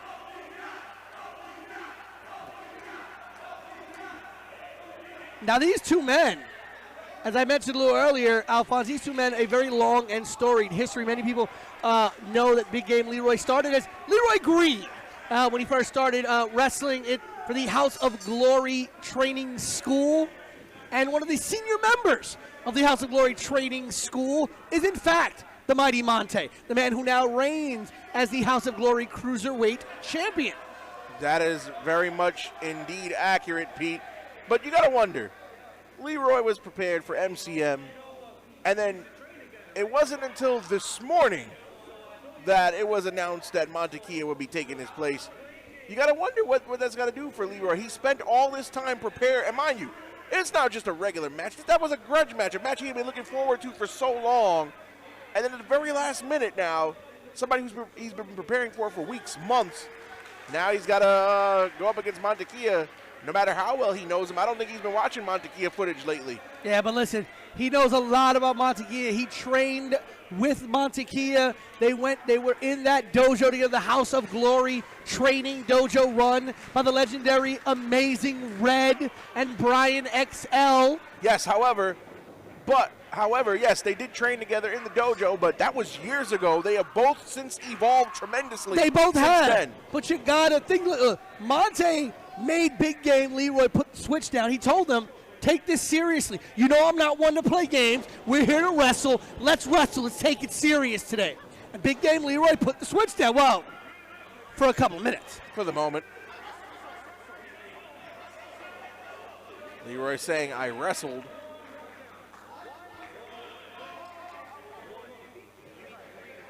And Leroy putting the switch back down. Saying that was only a 1 count. He needed 3 to finish the match. You know, Monte has to have a little bit of a psychological advantage. He's known Leroy since Leroy first started training in professional wrestling. Monte had already been wrestling for a little while when Leroy started. So he had a hand. Monte was one of those guys in the advanced class when Leroy was in the beginner's class.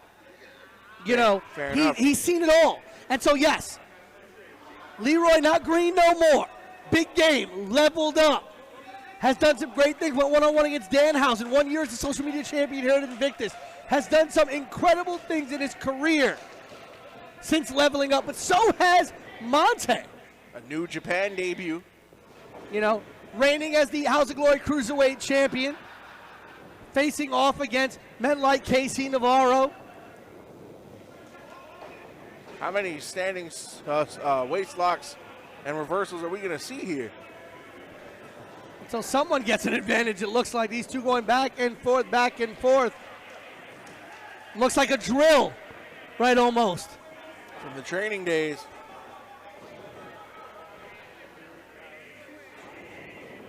A standing switch, all pun intended. Oh! Leroy tried for that bridge pin, and Monte right out. Monte was a little frustrated. That he was. Monte recently survived a massive match against former friend turned enemy Nolo Catano as he defended that House of Glory Cruiserweight Championship. A handshake, maybe?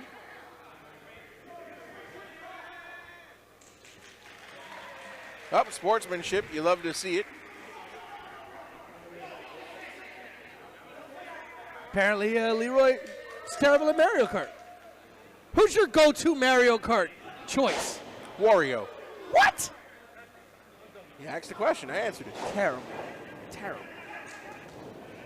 I personally am a Toad fan. Fair enough. Oh, nice drop kick from Leroy. You gotta wonder if Leroy played with a personal me. Was it a Wiimoji? Wiimoji, yep. Emoji or something? I don't know. How many Nintendo Switches do you think Leroy goes through in a year? It's more than enough. I want to know why he hasn't been properly sponsored by Nintendo yet at this point. It's a question only Nintendo can answer. Whoa! That fired up Leroy. I take a little offense to that. I am deeply offended by that out of Monte. How dare he say Pokemon sucks? Now Montekia with the switch. Oh, but it was a ploy. Oh, look at that cover. Wow. Bit arrogant from Leroy. Not a side of Leroy we're used to seeing, but that's something we are very used to seeing out of the Mighty One. Mighty Monte with the hero pose. And once again, Leroy has put the switch down.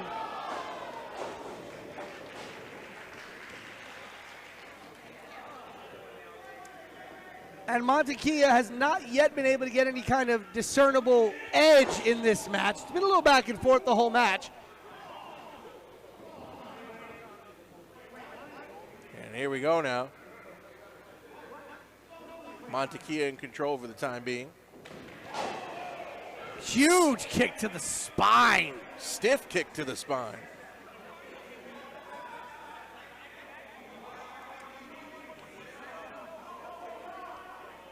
And again, you know, big game Leroy trying to find that road back to prominence, trying to figure out how to regain that footing. Lost a lot of confidence after he lost that social media championship.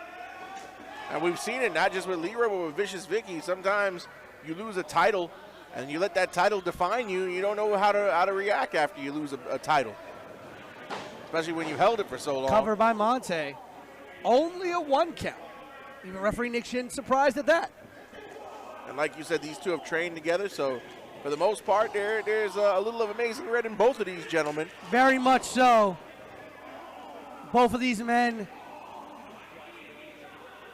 coming from the same dojo, training long nights, long days. I mean, you know, the House of Glory Training School is one of the top training schools in New York. The country. Yeah, you have seen people like Private Party come out of there. Ken Broadway, Monte, the Good Noodle, Mr. James. Yep. And Montekia now trying to get the crowd with him. With a huge double stomp. Cover, 1, 2, and a kick out. Not to mention, slight of memory there, the current House of Glory Tag Team Champions, the main event. Yep. An incredible lineage that comes out of there. And both of these men products of that dojo. You got to wonder who's going to be able to take all that experience and that knowledge, turn it into a victory here tonight at the Many Saints of Ridgefield Park. I think the man that finds the window first of opportunity is going to be the man that's going to win this match. Again, back and forth, these two go. Leroy trying to get an advantage, trying to bring Monte over. But Monte reaching, using some of that superhuman strength. Rolled him over, cover! Only a 2 count. Big clothesline. This match, some people would say, is a dream match.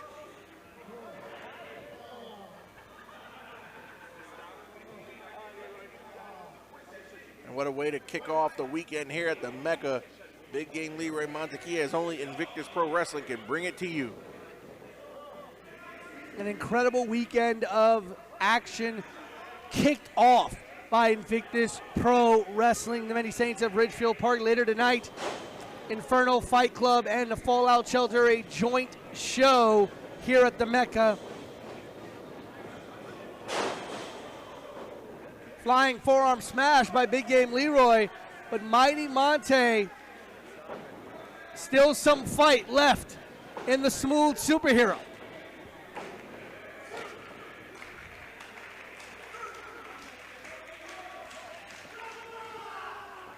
There we go. Leroy saying time to level up. And leveling up is right as Montekia eating several clotheslines, a swing and a miss into a huge neck breaker by Leroy.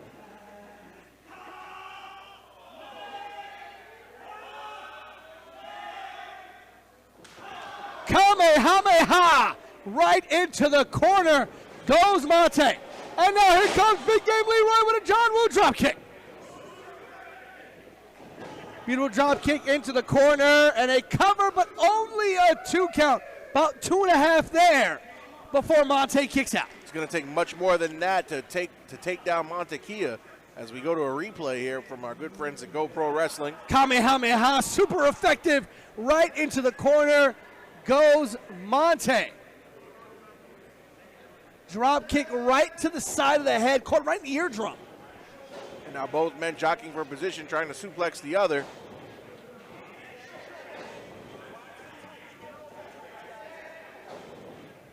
These two men once again jockeying for position. It's been like this almost all match long. It's been a pretty even match. One man doesn't have an advantage over the other. Beautiful reversal into a stunner. Cover 1, 2. And a rope break with a finger on the rope. And with a tear in his eye and a finger on the rope, big game Leroy survives. Barely. That's like when your Pokemon gets hit with that big move and you're left with 1 HP right at the end. Just 1 HP. Just one. Oh, man. And these two Leroy taking the gloves off. exchanging blows here. He yelled at Monte, I'm going to prove to you just how much I've leveled up. Monte laid that one in.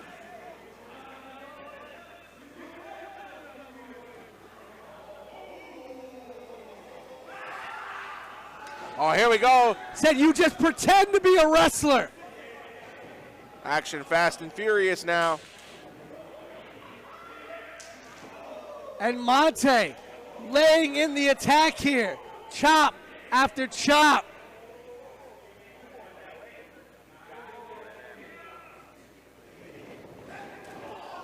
Oh!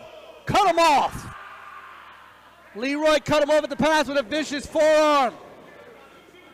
Now a swift kick there by Montekia. Back and forth again. This match from the very beginning, Alphonse. Back and forth, back and forth. Not one man has had an advantage for a prolonged period of time. Now Montekia trying to slow the pace down with a submission here. But Leroy counters on a Falcon Arrow.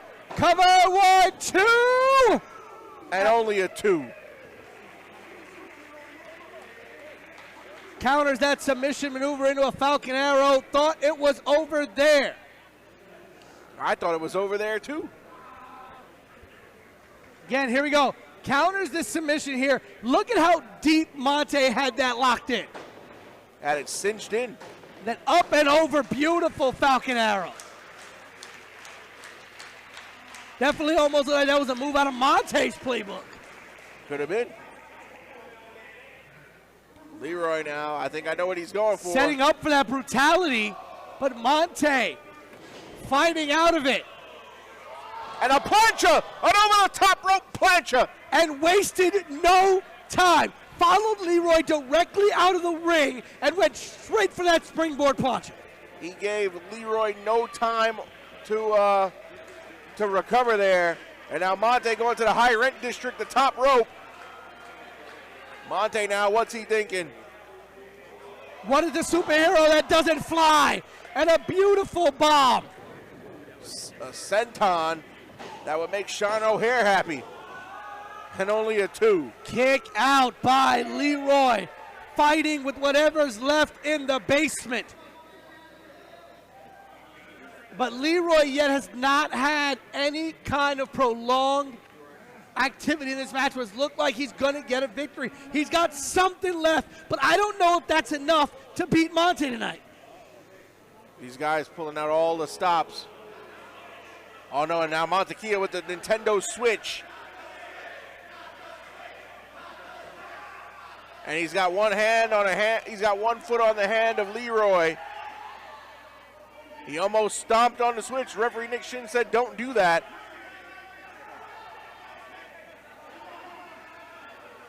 Uncharacteristic of Monte. And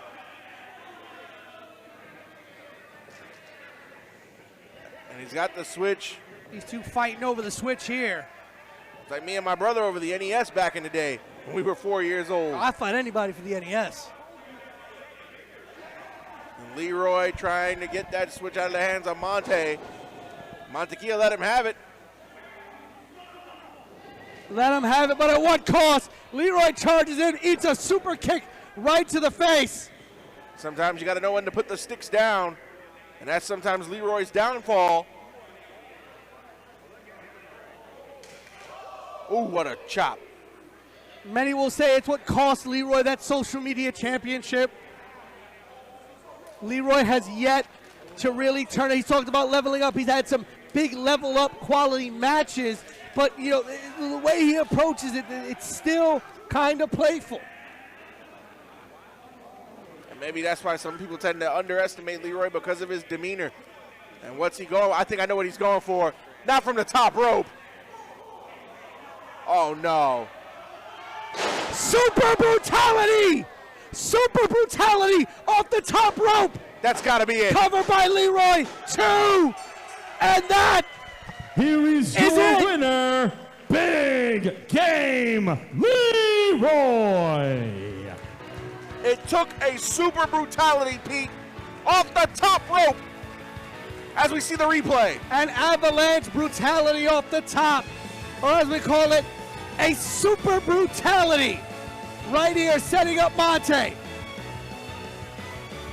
And Big Game Leroy with a huge victory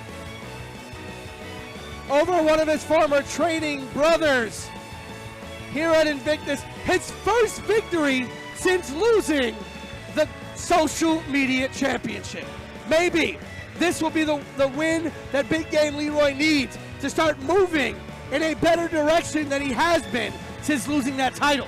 And I think if you pull out the old Sega CD from 1994 and watch Leroy go up for that super brutality, the video game would have said to you, finish him.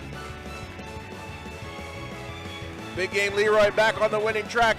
Good way to end the year with a quality win over a quality opponent in Montekia, Pete. As we see that super brutality off the top rope one more time. Got that knee locked in right on that spine of Monte.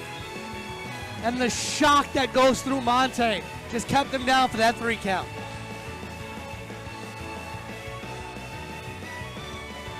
Again, join the conversation on Twitter, #ManySaints, and let us know what you think about tonight's show. Invictus Pro Wrestling presents the Many Saints of Ridgefield Park. But our big double main event is starting right now. As for the first time ever in singles competition, Darius Carter and Edith Cirilli, Invictus Women's Champion, go one-on-one. Both of these individuals undefeated in Invictus, and both wanted this matchup. One has to lose. There can only be one after tonight. Will it be DC or will it be our women's champion? Let's go to Ryan Peterson for the in-ring introductions. Ladies and gentlemen, the following contest, which is sponsored by Zeke Dane Photography, is scheduled for one fall.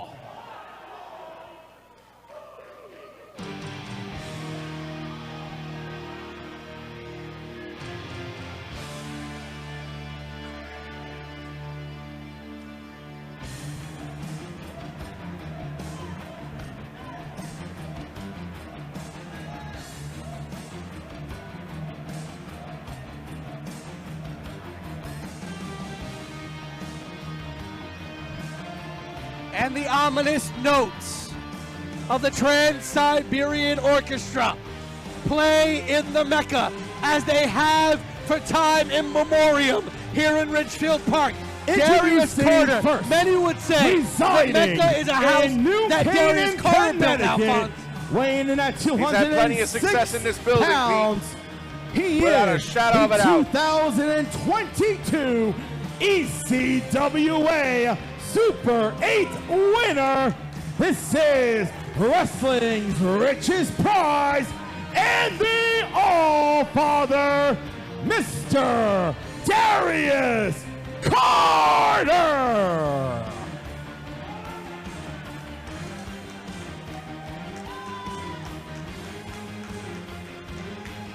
Can I ask you a question, Pete? Of course. If he was able to compete for the women's championship, do you think that Darius Carter would have made this a title match? Listen, Darius Carter will take gold under any circumstance. And then, of course, if Darius Carter could in some way compete for the Invictus Women's Championship, he would sure as hell make this a match for that championship, and he would do everything he could to get that championship. Darius Carter would gladly walk around as the Invictus Women's Champion and say, I now run your women's division. That's it. Every company that Darius Carter has been in, he finds a way to hunt for gold. Pro Wrestling Magic, BCW, We Are Wrestling, Invictus, ECWA, everywhere he goes, he finds gold. He came up short in the finals of the Unconquered Cup for the Grand Championship. As he would say, was not pinned. He did not take the loss. That's true. And this is also a first-time matchup. He and Edith Surreal have never crossed paths in the squared circle before. Second time in a month that Darius Carter having a first-time ever matchup just a couple of weeks ago. A first-time ever match against Steve Monster Mac, one half of the legendary Hit Squad. For the first time, these two faced off one-on-one.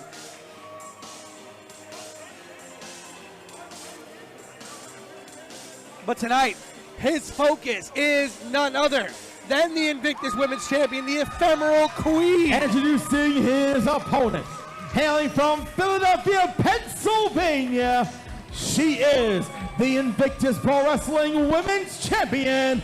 This is the Ephemeral Queen, Edith Surreal. You want to talk about resumes? We already said that neither of these two have been pinned or submitted in an Invictus ring. You have Edith Surreal, who went 4-0 in 2022, with 2 wins over Vicious Vicky, a win over Davienne, and a win over JC Storm. But Darius Carter, 4-0 as well, has beat Neil O'Neill, Alex Kane, the Invictus Grand Champion Ken Broadway in singles action, as well as Gabriel Sky. And as you said, he was in the finals of the Unconquered Cup tournament in that 4-way, but he was not pinned or submitted in the decision that led to Ken Broadway winning that championship. And again, that gold that lies around the waist of the Ephemeral Queen, Edith Surreal, not up for grabs here tonight. This is a non-title match. But Edith has been talking about wanting to elevate this women's championship to a whole new level, to new heights. I spoke to Edith Surreal earlier today, and she said, what better way to do that than by beating a man that is one of the most decorated competitors in the Northeast. And in fact, Darius Carter has made a lot of his legacy on some of the great intergender matches he's had. Darius Carter's faced Sue Young, Holiday, Trisha Dora, Soraya Knight. He has faced Tessa Blanchard. He has faced a who's who of women's competitors. I believe he's also faced Allison Kay in one-on-one action. Darius Carter has built a large chunk of his legacy on intergender matches. And Edith, and that is not lost on Edith. Edith said to me earlier today, I want to be the woman. I want to be the woman that puts the definitive stamp of defeat on Darius Carter. And what better way to do that in an Invictus ring and give him his first ever loss at Invictus. There we go now, the feeling out process starts. Darius Carter, the finishing maneuver, the Royal Sweep, has put away a host of competitors, not only here at Invictus, but around the country.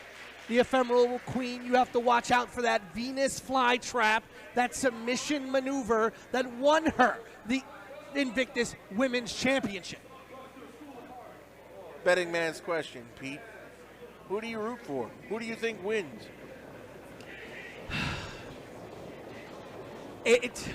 I love Edith.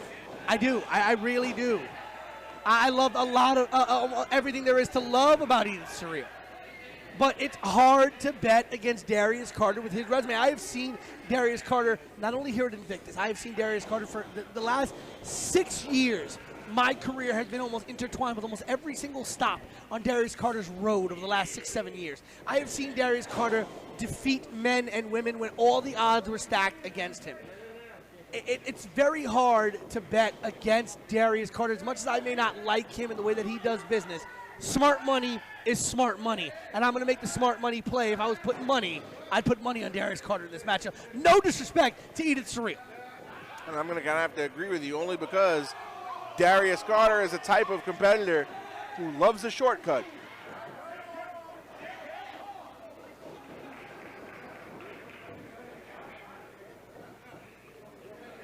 Again, you saw Edith go directly to the legs, go directly to submission wrestling. And it's interesting that that is the approach that Edith takes. While Edith is known for her submission style and her mat technician ability, you have to think one of the best mat technicians in the game, Darius Carter. You know, is it smart to go after one of the strongest aspects of Darius's game?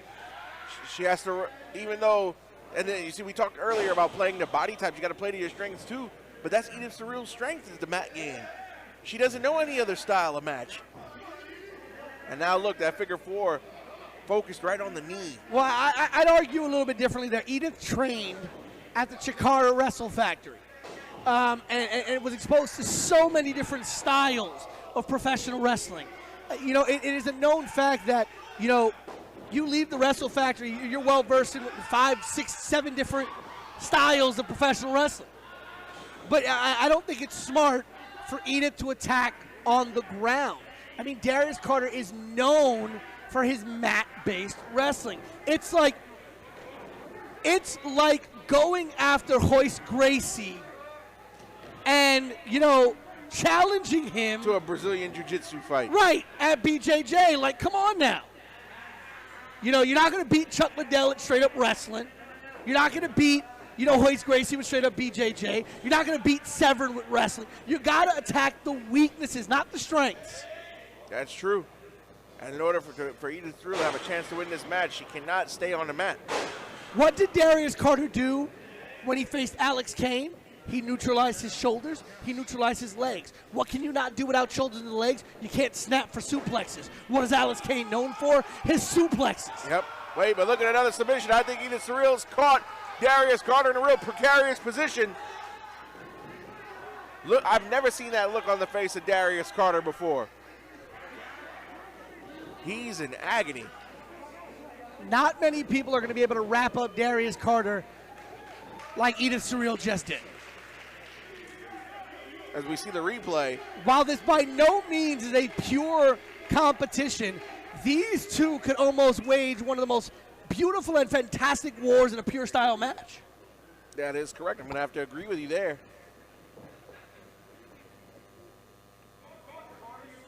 Carter and Edith stalking each other in the middle of the ring. And if you notice, this match has been slowly paced deliberately by both competitors. A hallmark of Darius Carter matches. That slow, methodical pace.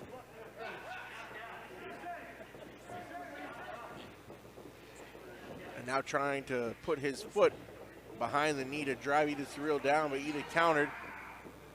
Look at that great body control, the contortionist control of Edith Surreal to be able to get out of that submission hold. Roll through cover here, and look at the way that Edith used her arm to trap Darius's, her leg to trap Darius's arms behind it. And Edith Surreal going right, but you notice she keeps going back to that mat game, Pete.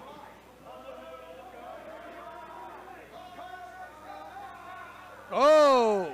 And the crowd is in the head of one Darius Carter. Carter pacing around the ring.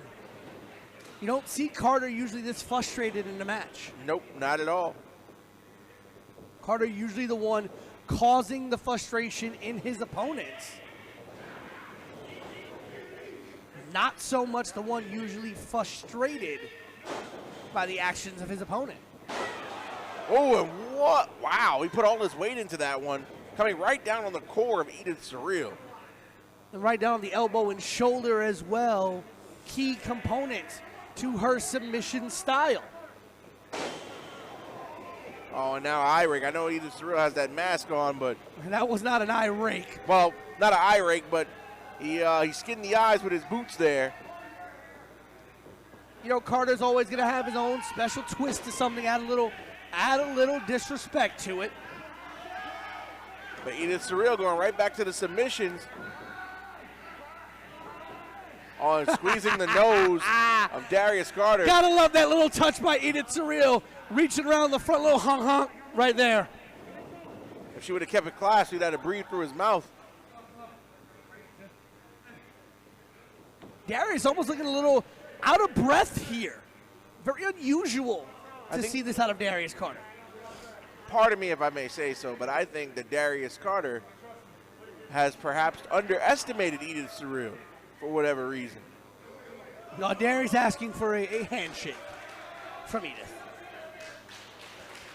That hand is probably slimier than a con man's. Oh, wow, she just went to kick Darius Carter right in the face. That is a move straight out of the playbook of Darius Carter. That's exactly what Carter would have done. Absolutely. Figure four, maybe. We saw Darius Carter utilize this hold earlier on in the match. And look at the way Edith is using leverage to add more torque and pressure to the knees. Many people ask why someone like a Charlotte Flair kind of elevates and bridges into that figure eight the way that she does, because it adds more torque and leverage. The more gravity is pushing down on the knee of the opponent, the more force that's being delivered in that figure four. And the more pressure as well. Now Darius. Huge stomp to the back of the head. Right to the cervical spine. Such disrespect right to that cervical spine. That could cause a host of a litany of damage to Edith Surreal. He catches the wrong vertebrae, it could be over for Edith Surreal in more ways than one. Career threatening.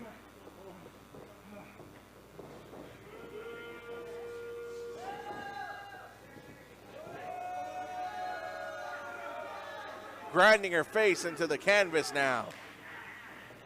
And the mask offering a little protection. You don't get as much of a face burn as you would if you didn't have the mask on. I think it would be a bit difficult because that mask comes into play, the fabric from it. Oh, went for vintage Carter. Went for that elbow stomp. And Edith Surreal had it well scouted, got right out of the way. Now here you go, single leg Boston Crab with a little torque on it. You see that there. Darius not sitting back in a traditional Boston Crab-like maneuver. Which I think is a mistake.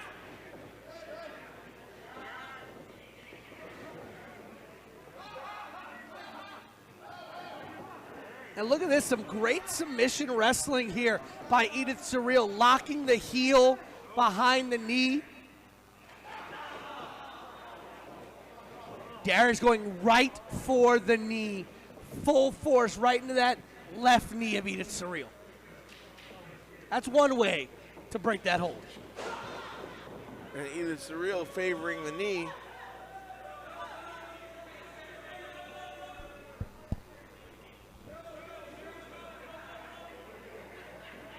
Darius going right back on the offensive here. Darius here methodically picking apart Edith Surreal. A very even-paced match from these two. Very methodical here. And a stiff uppercut takes down Edith Surreal that time. We have seen moment, oh, Darius, disrespectful. I mean, then again, we expect nothing less out of Carter.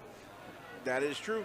I've never known Darius Carter to be respectful or kind or anything positive, pretty much. You're never going to confuse Darius Carter with a nice person. Absolutely not. Did you know Ebenezer Scrooge, based on Darius Carter? Wow. Humbug. And even then, they toned it down. Wow. Kudos to Disney.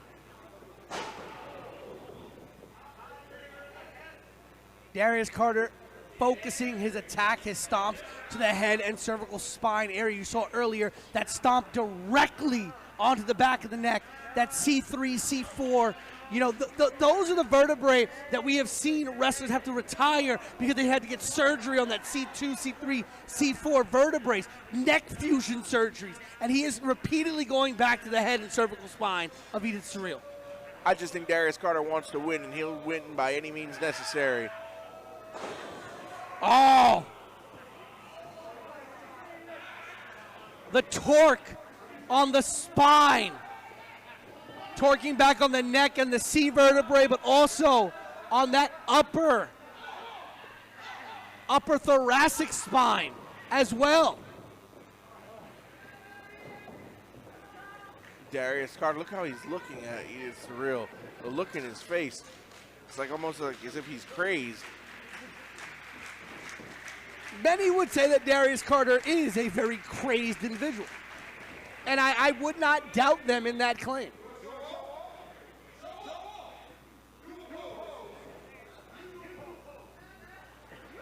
Oh no, mocking Edith Surreal is Darius Carter.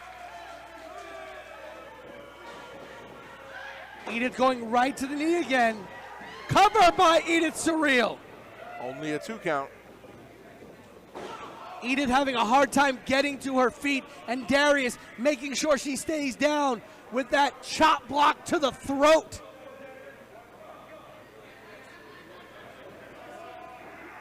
And again, Darius just picking apart Edith Surreal.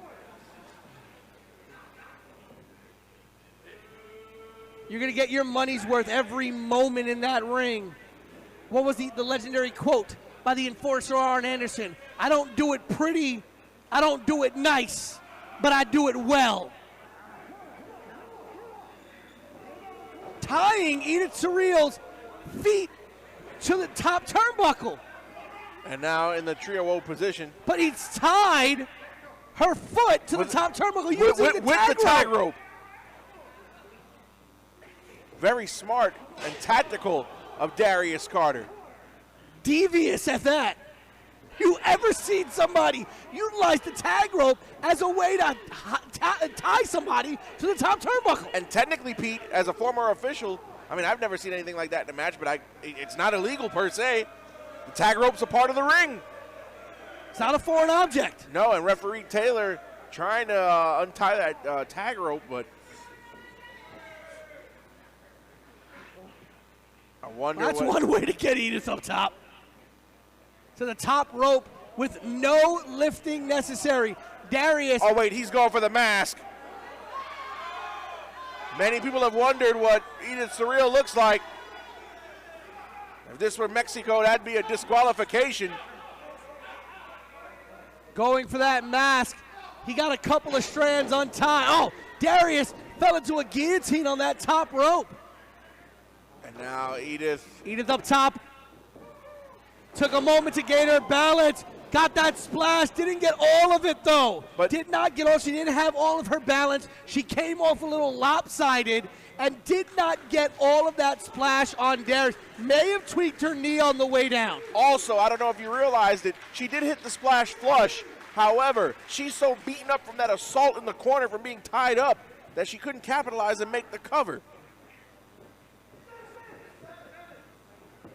That might be Edith's downfall here.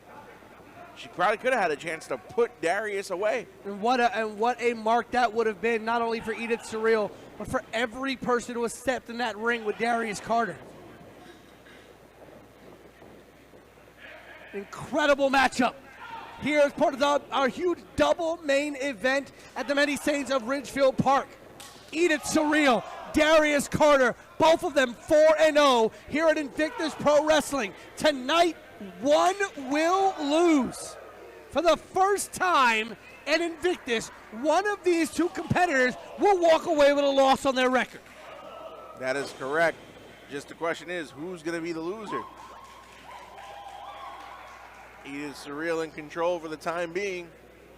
Remember, a non-title matchup, even though Edith Surreal, the Invictus Women's Champion, Darius Carter not eligible to challenge for that Women's Championship.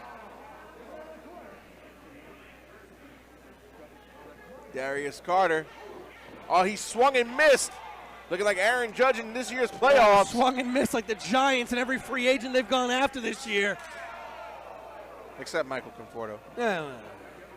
Who? Yeah. And exactly. Edith Surreal, Telegraph Irish Whip, Darius Carter head in steam. Once again, swung and missed. Oh, now Edith Surreal targeting that leg. That knee draped over that top rope. Prime targeted, screaming bullseye, and Edith went right after it. I've never heard Darius Carter yell in pain like that. Have you? No, but it's a beautiful sight, beautiful sound to hear, isn't it? It definitely is. Edith Surreal went low, chopped him that time. When a knee as beat up as what Darius is starting to look like, maybe he can get Scott Boras as his agent. Hey, probably get a Carlos Correa type deal somewhere. And now Edith Surreal targeting that bad wheel of Darius Carter.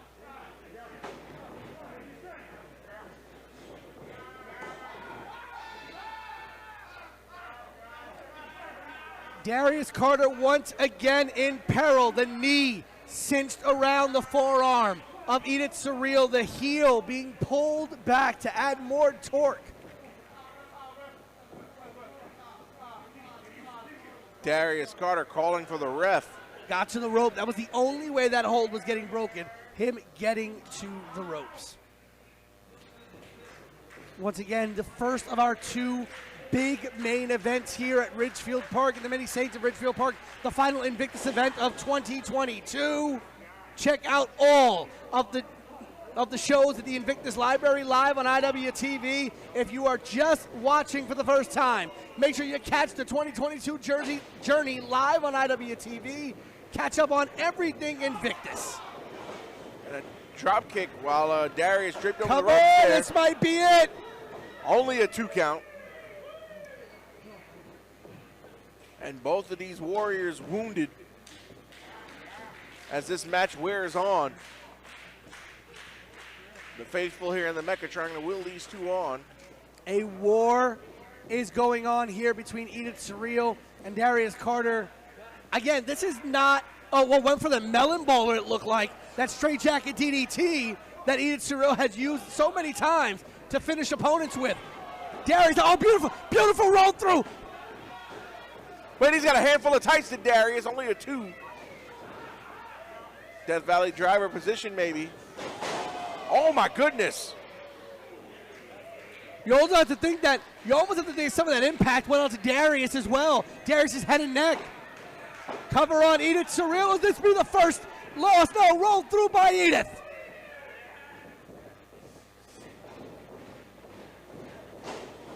Shoulder tackle. It looked like Darius was trying to go for one, but Edith went for one of her own. Stumbled Darius, put him in the corner.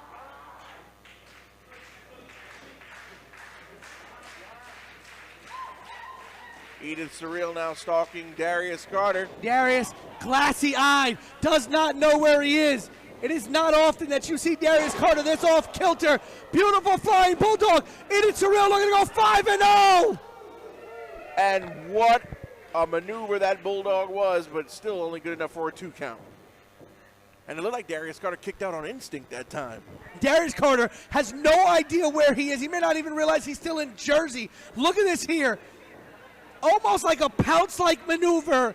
It's like Darius tried to go maybe for some kind of spear, and Edith grabbed that bulldog and just flew with gravity and momentum, dropped Darius right on his face and head, and almost put the first loss in the ledger of Darius Carter's Invictus career. Now both these competitors hammering away on the apron. Oh, what a chop. Both of these competitors laboring in between strikes, taking deep breaths, trying to get any reserve they have left. Darius Carter, I've never seen him look this worn out before. Edith Surreal, not a defense, but one of the biggest matches, one of the longest matches she's been in. In fact, I believe this match, if I look at the time so far, this match is the longest match Edith Surreal has been in Invictus so far. Up, she telegraphed the suplex. Darius is like trying to suplex her on the apron. That might be the window that Darius needs. Back to that cervical spine area, that C3, C4 area with that guillotine on the top rope and a huge Yakuza kick in the corner. Edith in the middle of the ring, covered by Darius. Will this be the first loss for Edith? And only a 2 count. She's not going down without a fight. I got to tip my hat to her.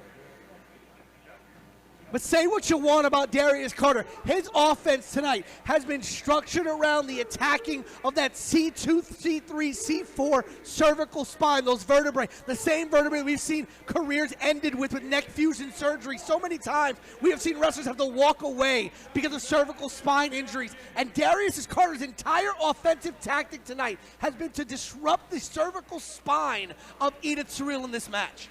He's been doing a good job of it too, Pete.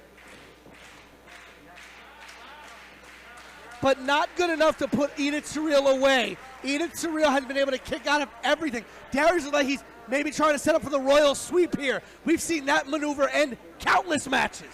That we have. Here we go. A nice, beautifully executed suplex by Edith Surreal going for the cover. Cover 1, 2. And Darius barely kicked out. Did you notice he didn't even kick out? He rolled over to get the shoulder up. And I think that if he was a gas tank, he'd be running almost on E. Definitely running on E. And the next rest stop is about 100 miles away. Now, this looks like a pinfall, but it's actually a submission. Oh, look, Darius going for that mask again. He got the mask! He got the mask! The mask of Edith Surreal has come off! Another roll-up! Cover! 1, 2, 3! And another shortcut taken by Darius Carter, but one that ensured him victory. Mr. Darius Carter! And by any means necessary, look at this right here. Darius ripping the mask off, breaking the submission hold by Edith Surreal as she covered her face. Edith Surreal was more concerned about concealing her identity than kicking out and continuing the match. And for the first time in her Invictus career, Edith Surreal suffers a loss at the despicable hands of Darius Carter. The thinking hands of Darius Carter, you may want to add. Whatever it may be, Darius Carter now 5-0 here at Invictus Pro Wrestling, and you gotta wonder what's next for Darius.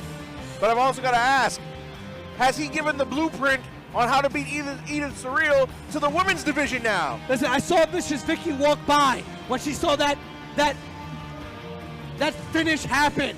When she saw Darius Carter rip that mask off and lead to a 1-2-3 victory. And Vicious Vicky, all I saw her do, she put her finger to the side of her head and she laughed. The key is the mask, or at least the way that Darius Carter's blueprint to victory involved the mask. Genius.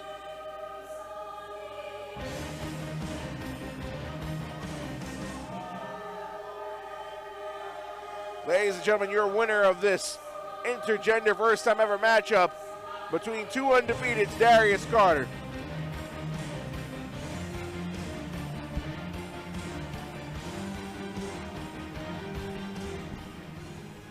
And you got to think, after not being pinned in that Grand Championship finale, now this big victory here, could Darius Carter have his sights set on that Grand Championship? And ladies and gentlemen, here we are, the main event of the many saints of Ridgefield Park. Alphonse Stevens, the voice of a generation, Pete Rosado, and we are finally at the first ever defense of the Invictus Grand Championship. Ken Broadway, Adam Brooks, the main event of the many saints of Ridgefield Park, IWTV. Let's get you to Ryan Peterson to get you ready.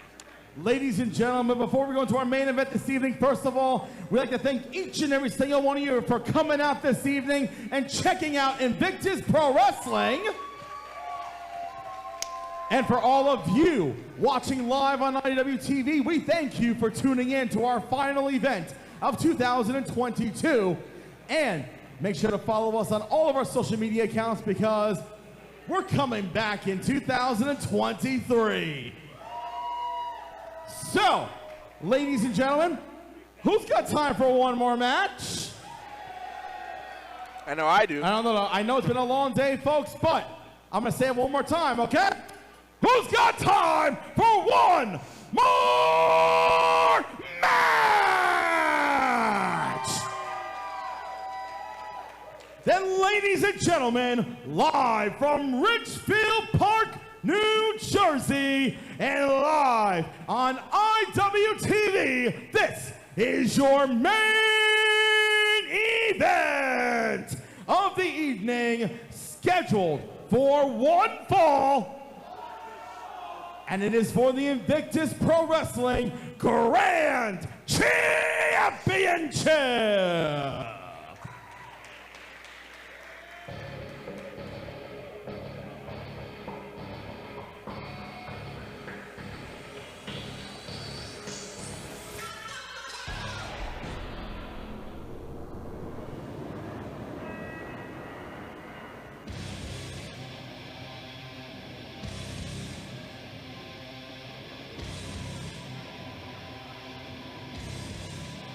Main event time, Pete.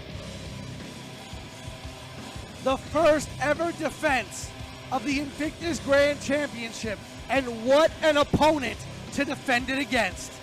Adam Brooks, international star, pro wrestling gorilla, Ring of Honor, has won championships in Europe and Australia.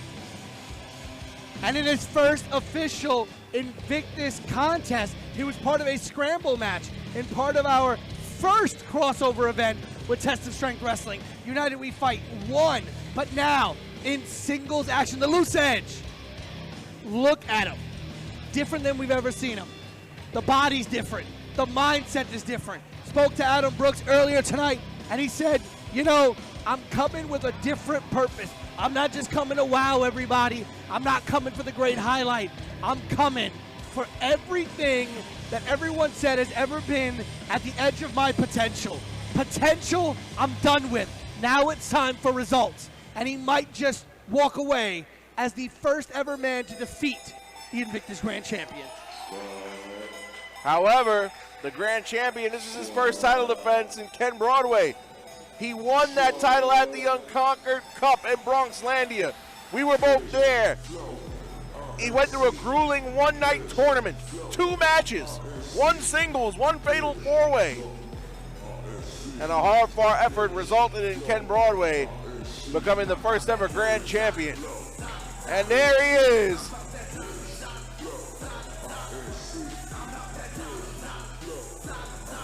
Cash flow, Ken Broadway. The man, the only man, who will ever have the honor of saying he is the first Invictus Grand Champion. And there will be many in the title lineage, but there can only be one inaugural champion. And there he is. You know, the spirit of Matty Travis walking side by side with his Cash Flow Inc. brother, Ken Broadway.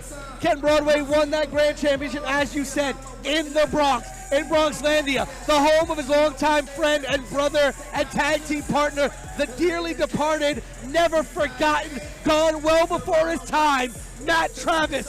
When he won that title, he said he dedicated that moment to Matty and his family. And he says that every title defense will be with the memory of Matt Travis along with him. And that Invictus Grand Championship's first defense here tonight against Adam Brooks. Adam Brooks, as you mentioned, no slouch.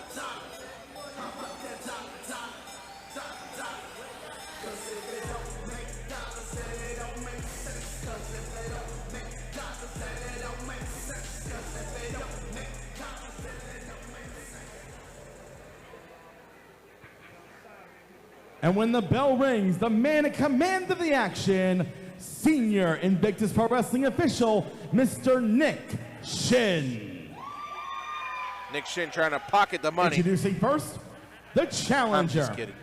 Hailing from Dingley in Melbourne, Australia, weighing in at 84 kilos, this is the Loose Ledge Adam Brooks. And introducing his opponent, hailing from money-making Manhattan, weighing in at 225 pounds, he is the current reigning and defending Invictus Pro Wrestling Grand Champion. This is Cashflow Ken Broadway. The GLOAT, the greatest ledge of all time. You know what ledge means in Australia?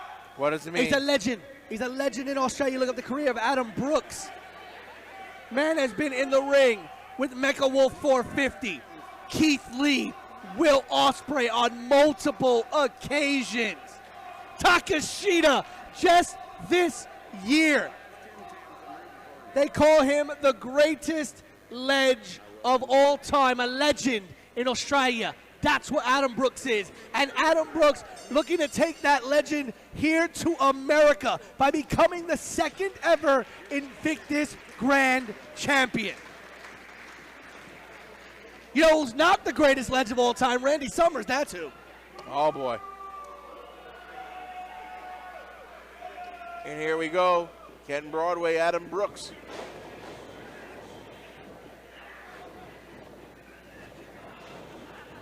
Ken Broadway reinvented his style, reinvented his life, said 2022 was going to be the year of cash flow, and it certainly has. It landed him with that Invictus Grand Championship, and the question is, can he take that Grand Championship into 2023 and whatever challenges it brings with him?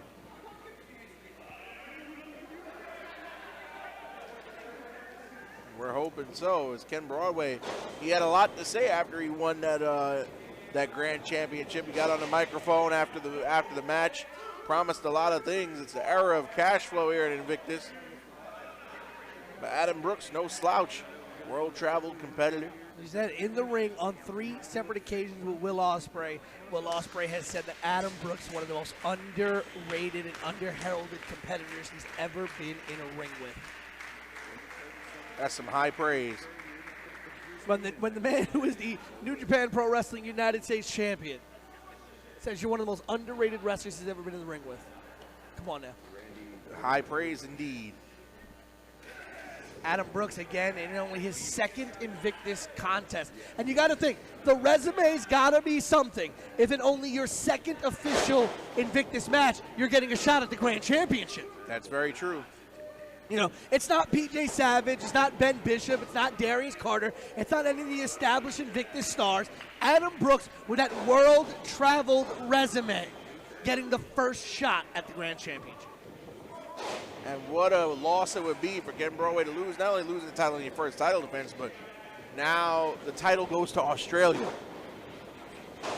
Who knows when we may see it again. That's right. And it'll only be, what, a month reign. Every champion here at Invictus, every single champion, by the way, with the exception of Milk Chocolate, has had a year reign. Big Game Leroy, 1 year as the social media champion. Vicious Vicky, 1 year as the inaugural women's champion. Hell, Milk Chocolate, 259 days, 100 days short of a year as Invictus Tag Team champions. Ken Broadway is the inaugural Grand Champion. Can he continue the trend of long-standing champions, or will he be the first Invictus champion to have a short reign? We'll find out. Nice drop kick.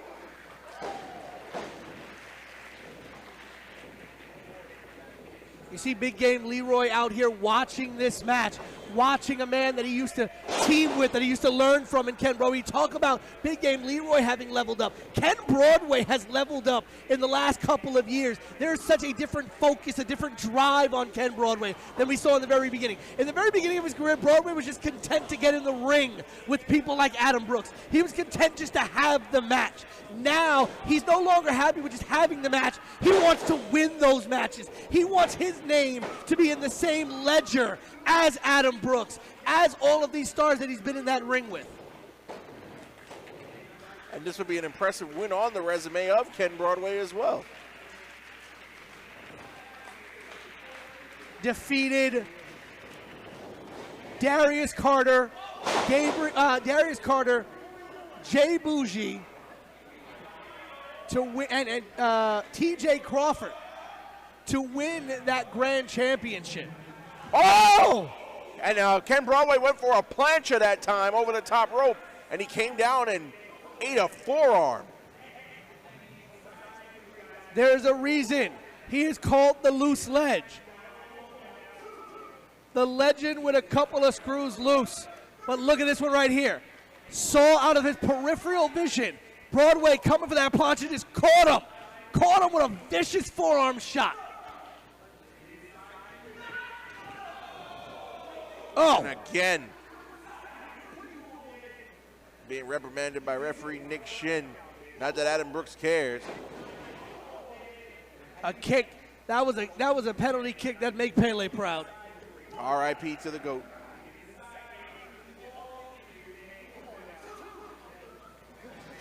Now in the front row with a heck of a chop. That front row has seen more action tonight. And look at the eyes. Look at the eyes of Adam Brooks, Al. It's just so focused. It's like he's possessed. So focused. Fight out to the outside front row. And there goes Broadway. A over tea kettle. This front row is a mess here at the Many Saints of Ridgefield Park. And this is only the first show of a massive weekend here at the Mecca. 4 shows in 3 days. Yep, that's correct. And I'm proud to be a part of this historic weekend, as I know you are. And I am proud to be on here in IWTV, everyone on IWTV, watching Invictus, the Many Saints of Ridgefield Park. Join the conversation, hashtag Many Saints. Chime in on Twitter and on Instagram on the conversation on the Many Saints of Ridgefield Park, the final Invictus event of 2022.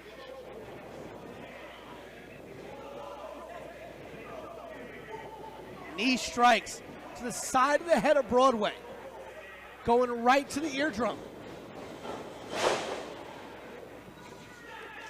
Ooh. Oh, beautiful shot there. And Brooks going for that quick cover here. It's about the 5th or 6th cover that Brooks has attempted in this match. Just about. Sole focus, that Invictus Grand Championship. It's a different man, this Adam Brooks. A possessed man, but he has one thing in mind, and that's that Grand Championship. You know, Adam, we talk about Broadway having been content with just being in the ring with stars like Adam Brooks. There was a time where Adam Brooks was just, letting the resume speak for himself, right? Yeah, Yep. I'm in this match. I got this resume. I'm the big star.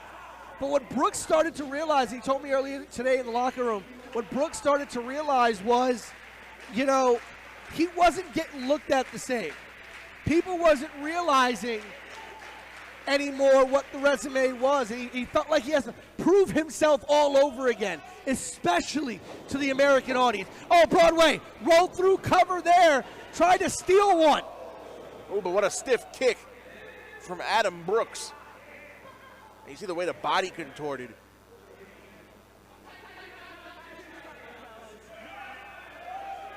There you go. Brooks said, I'm going to beat this man and take that title back to Australia. And then didn't I say that earlier? The title will go to Australia if Adam Brooks wins. The Invictus Grand Championship will become a world championship in no time. That Grand Championship will be like the uncle you see once a year at Thanksgiving. And even then, you don't like him. Nope. Drink all the coquito. Yeah, you drink all the coquito in my house, I'm going to beat you. There we go. Irish whip now. Sunset flip, maybe. Nope. Roll through by Broadway. Oh! But he got a kick with both feet to the mouth. And that staggers the champ. And once again, Adam Brooks alone in that ring. But champion's advantage, Al. Broadway can get counted out and still walk out champion. Could get the L and still walk out champion. That is correct.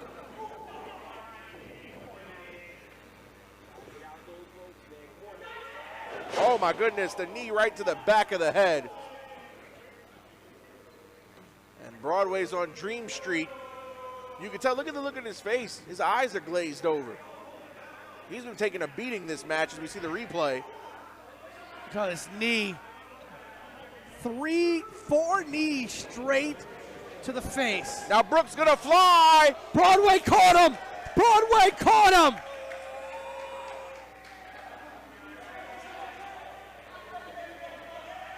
Wait a minute. Oh! And they came right here, right in front of us. Brooks right here by the commentary station. Holy hell! Adam Brooks just got slinged into that wall. Ken Broadway, like he's in WCW with Rey Mysterio, just threw him into the side wall. A lawn dart. Jesus Christ! Hey, wait a minute, but Adam Brooks. I don't know how Brooks doesn't have a concussion coming out of that. I don't know how we're still up and functioning. Here we go, Broadway now to roll up. Cover by Broadway. Oh, but there's the strength of Ken Broadway. Brooks tried to break the cover by grabbing the wrist of Broadway. Broadway taking that moment to lift him up into that power bomb there. But both men are down. You have to think that that show of strength, that show of that shot of adrenaline that Broadway had here on the outside was probably the last thing he had left in the reserves. Broadway looks exhausted. He looks absolutely gassed, Alphonse. And now Broadway, I don't know how Adam Brooks still moving at full speed here. Oh, a Broadway bicycle kick. Powerful clothesline, and another for Mr. Brooks. Irish whip now corner to corner, telegraphed by Brooks. Up, but telegraphed by Ken Broadway. Back elbow there. Oh, wait a minute, I feel like we got a super kick coming up. Brooks going a little, Brooks looks like he was gonna go down under for that one, but Broadway getting out of it. Caught at the pass, wait a minute. Brooks lands on his feet, second rope.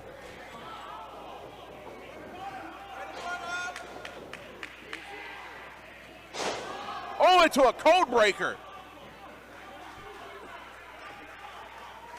Or a backstabber, whatever you want to call it. Broadway with that bread and butter right there. Oh, beautiful. Beautiful bridge there. Deadlift German suplex going to the strength advantage. I like how Broadway does that very slowly and methodically. He doesn't follow through on that deadlift just really in one quick motion. He lets gravity kind of take its toll and push down on Adam Brooks and then just drops you with the full force. Look at how slowly he goes through that deadlift there. Perfect form. Broadway with the advantage here. For what seems like the first time in this match, Broadway with a distinct advantage at the moment. Wait, but Brooks got out. Kick to the face. Adam Brooks. Suplex right into the corner. Landed in between that first and second turnbuckle. But I think Adam Brooks didn't get all of that. Adam Brooks wanted him to go either a little higher or a little lower.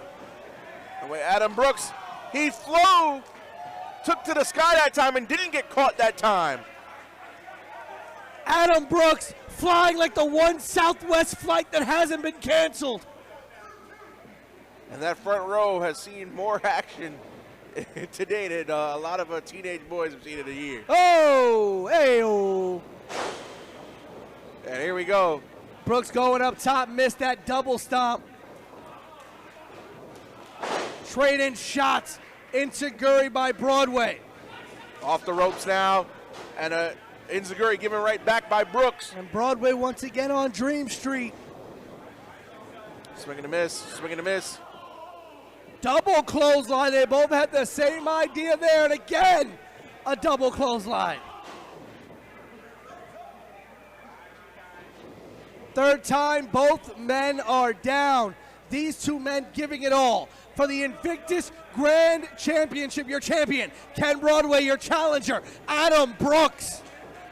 Broadway in his first defense of that Invictus Grand Championship. He's only been champion a month in the main event with all the bright lights here at the Mecca Ridgefield Park. Spotlight on both of these gentlemen. Yeah, but Adam Brooks, no stranger to that spotlight. Ken Broadway, while he's had some big-time matches in his career, not exactly a guy who's been in many main events in his life, especially not as champion. That is true. Adam Brooks in control here, looking to add one more notch to his belt by winning the Grand Championship.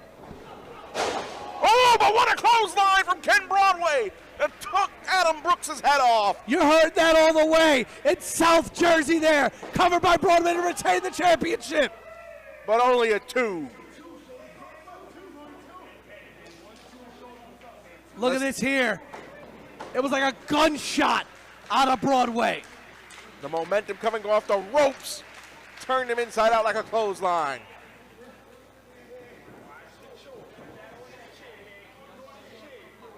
Both men fatigue showing here.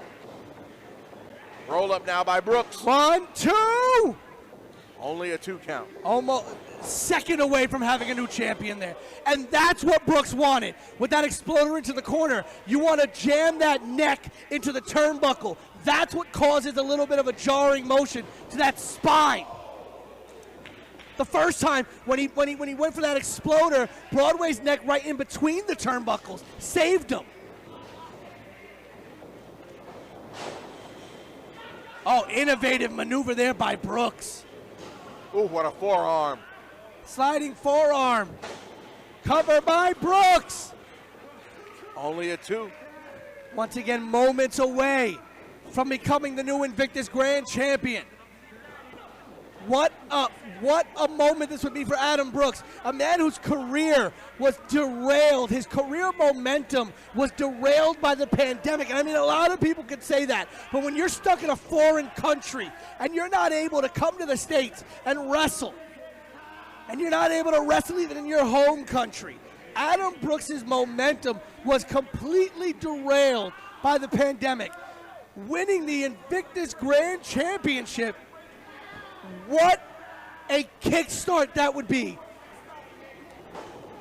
That indeed. And here, wait, pin combination, only a 2. What a way to redeem yourself after being wrestling on a virtually a very limited schedule. Oh, look at that kick. You would have thought he was taking a penalty kick in the World Cup. Oh, Brooks going for an innovative neck breaker there.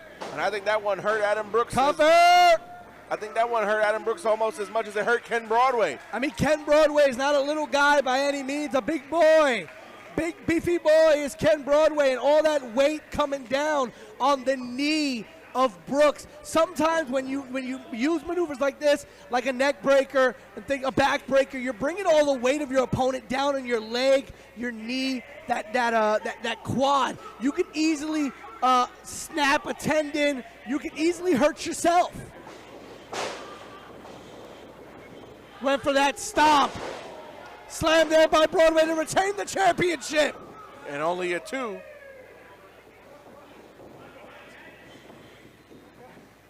Broadway now going up to the high rent district. All the way to the top. Not a place we're used to seeing Broadway. Nope. Not someone who's usually scaling the ropes. Wait a minute, Pete. Sorry to cut you off, but Adam Brooks pushed referee Nick Shin into the ropes, and that crotched Ken Broadway. I mean, it ain't a DQ if the ref did it. That's true. Technically, the referee's the reason why. Adam Brooks, can he take advantage now? A slap.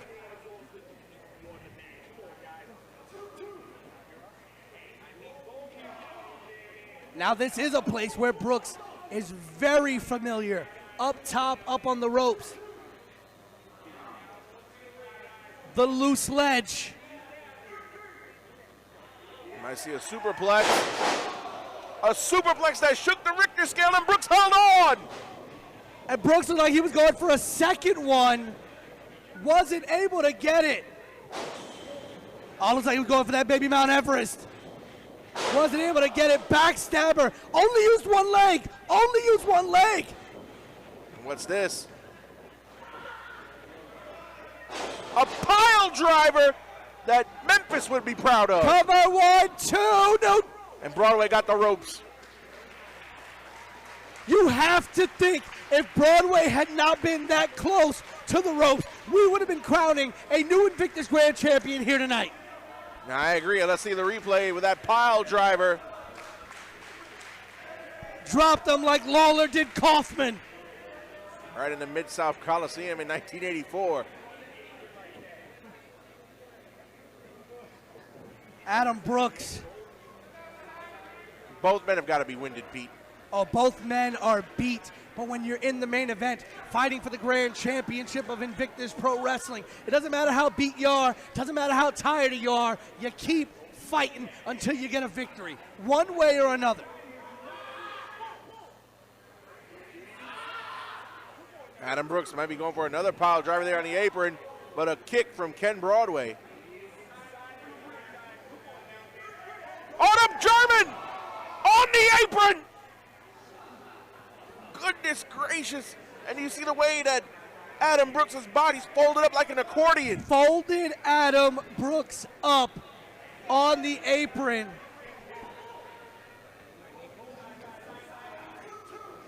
Ken Broadway's got to capitalize. He's got to go for a cover. Broadway does cover 1, 2. Only a 2.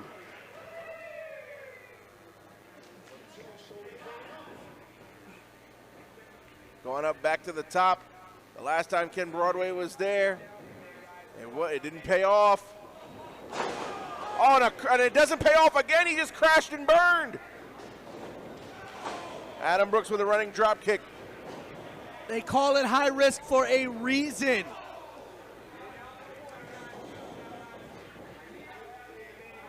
Brooks setting up Broadway, but Broadway fighting back. What a power bomb by Ken Broadway. Broadway unable to continue the pin there. Brooks knocked out with that forearm. And Brooks kicks out. Yet enough still in the reserves of Adam Brooks. Literally reaching down under for one last gasp is Adam Brooks.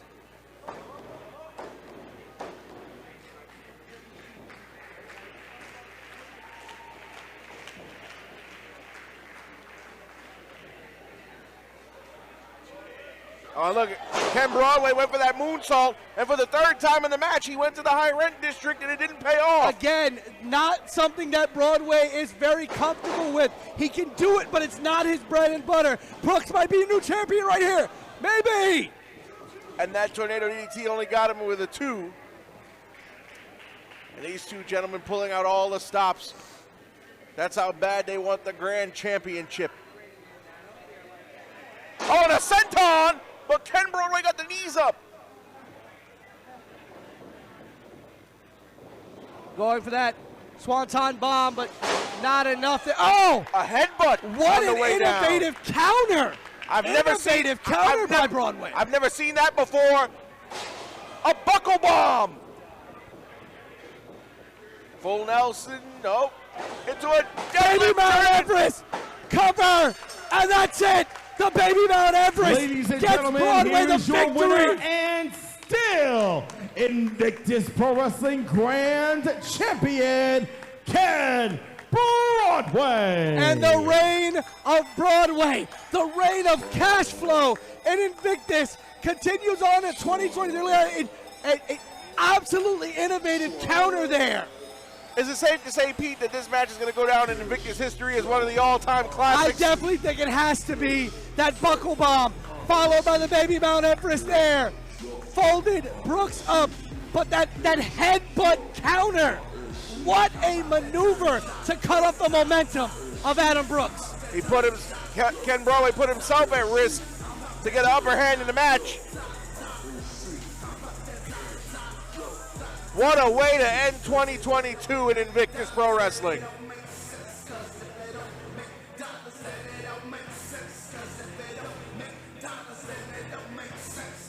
Pete, I'm sad that this year for Invictus is going to end, but if we ended the year like this, imagine how we're going to start 2023. Ladies and gentlemen, we thank you for following the Invictus journey through 2022. If you are a brand new fan to Invictus Pro Wrestling, make sure you check out all of our past events on IWTV. And we hope to see you in 2023. We wish you a happy new year from everyone here on Invictus Pro Wrestling. Ladies and gentlemen, rest in peace, Jason David Frank. Rest in peace, Pele. Rest in peace to all the souls that we've lost here in 2023. And as one of my greatest idols used to say, pero sobre todo, con mucho, mucho amor. Mwah! Happy New Year.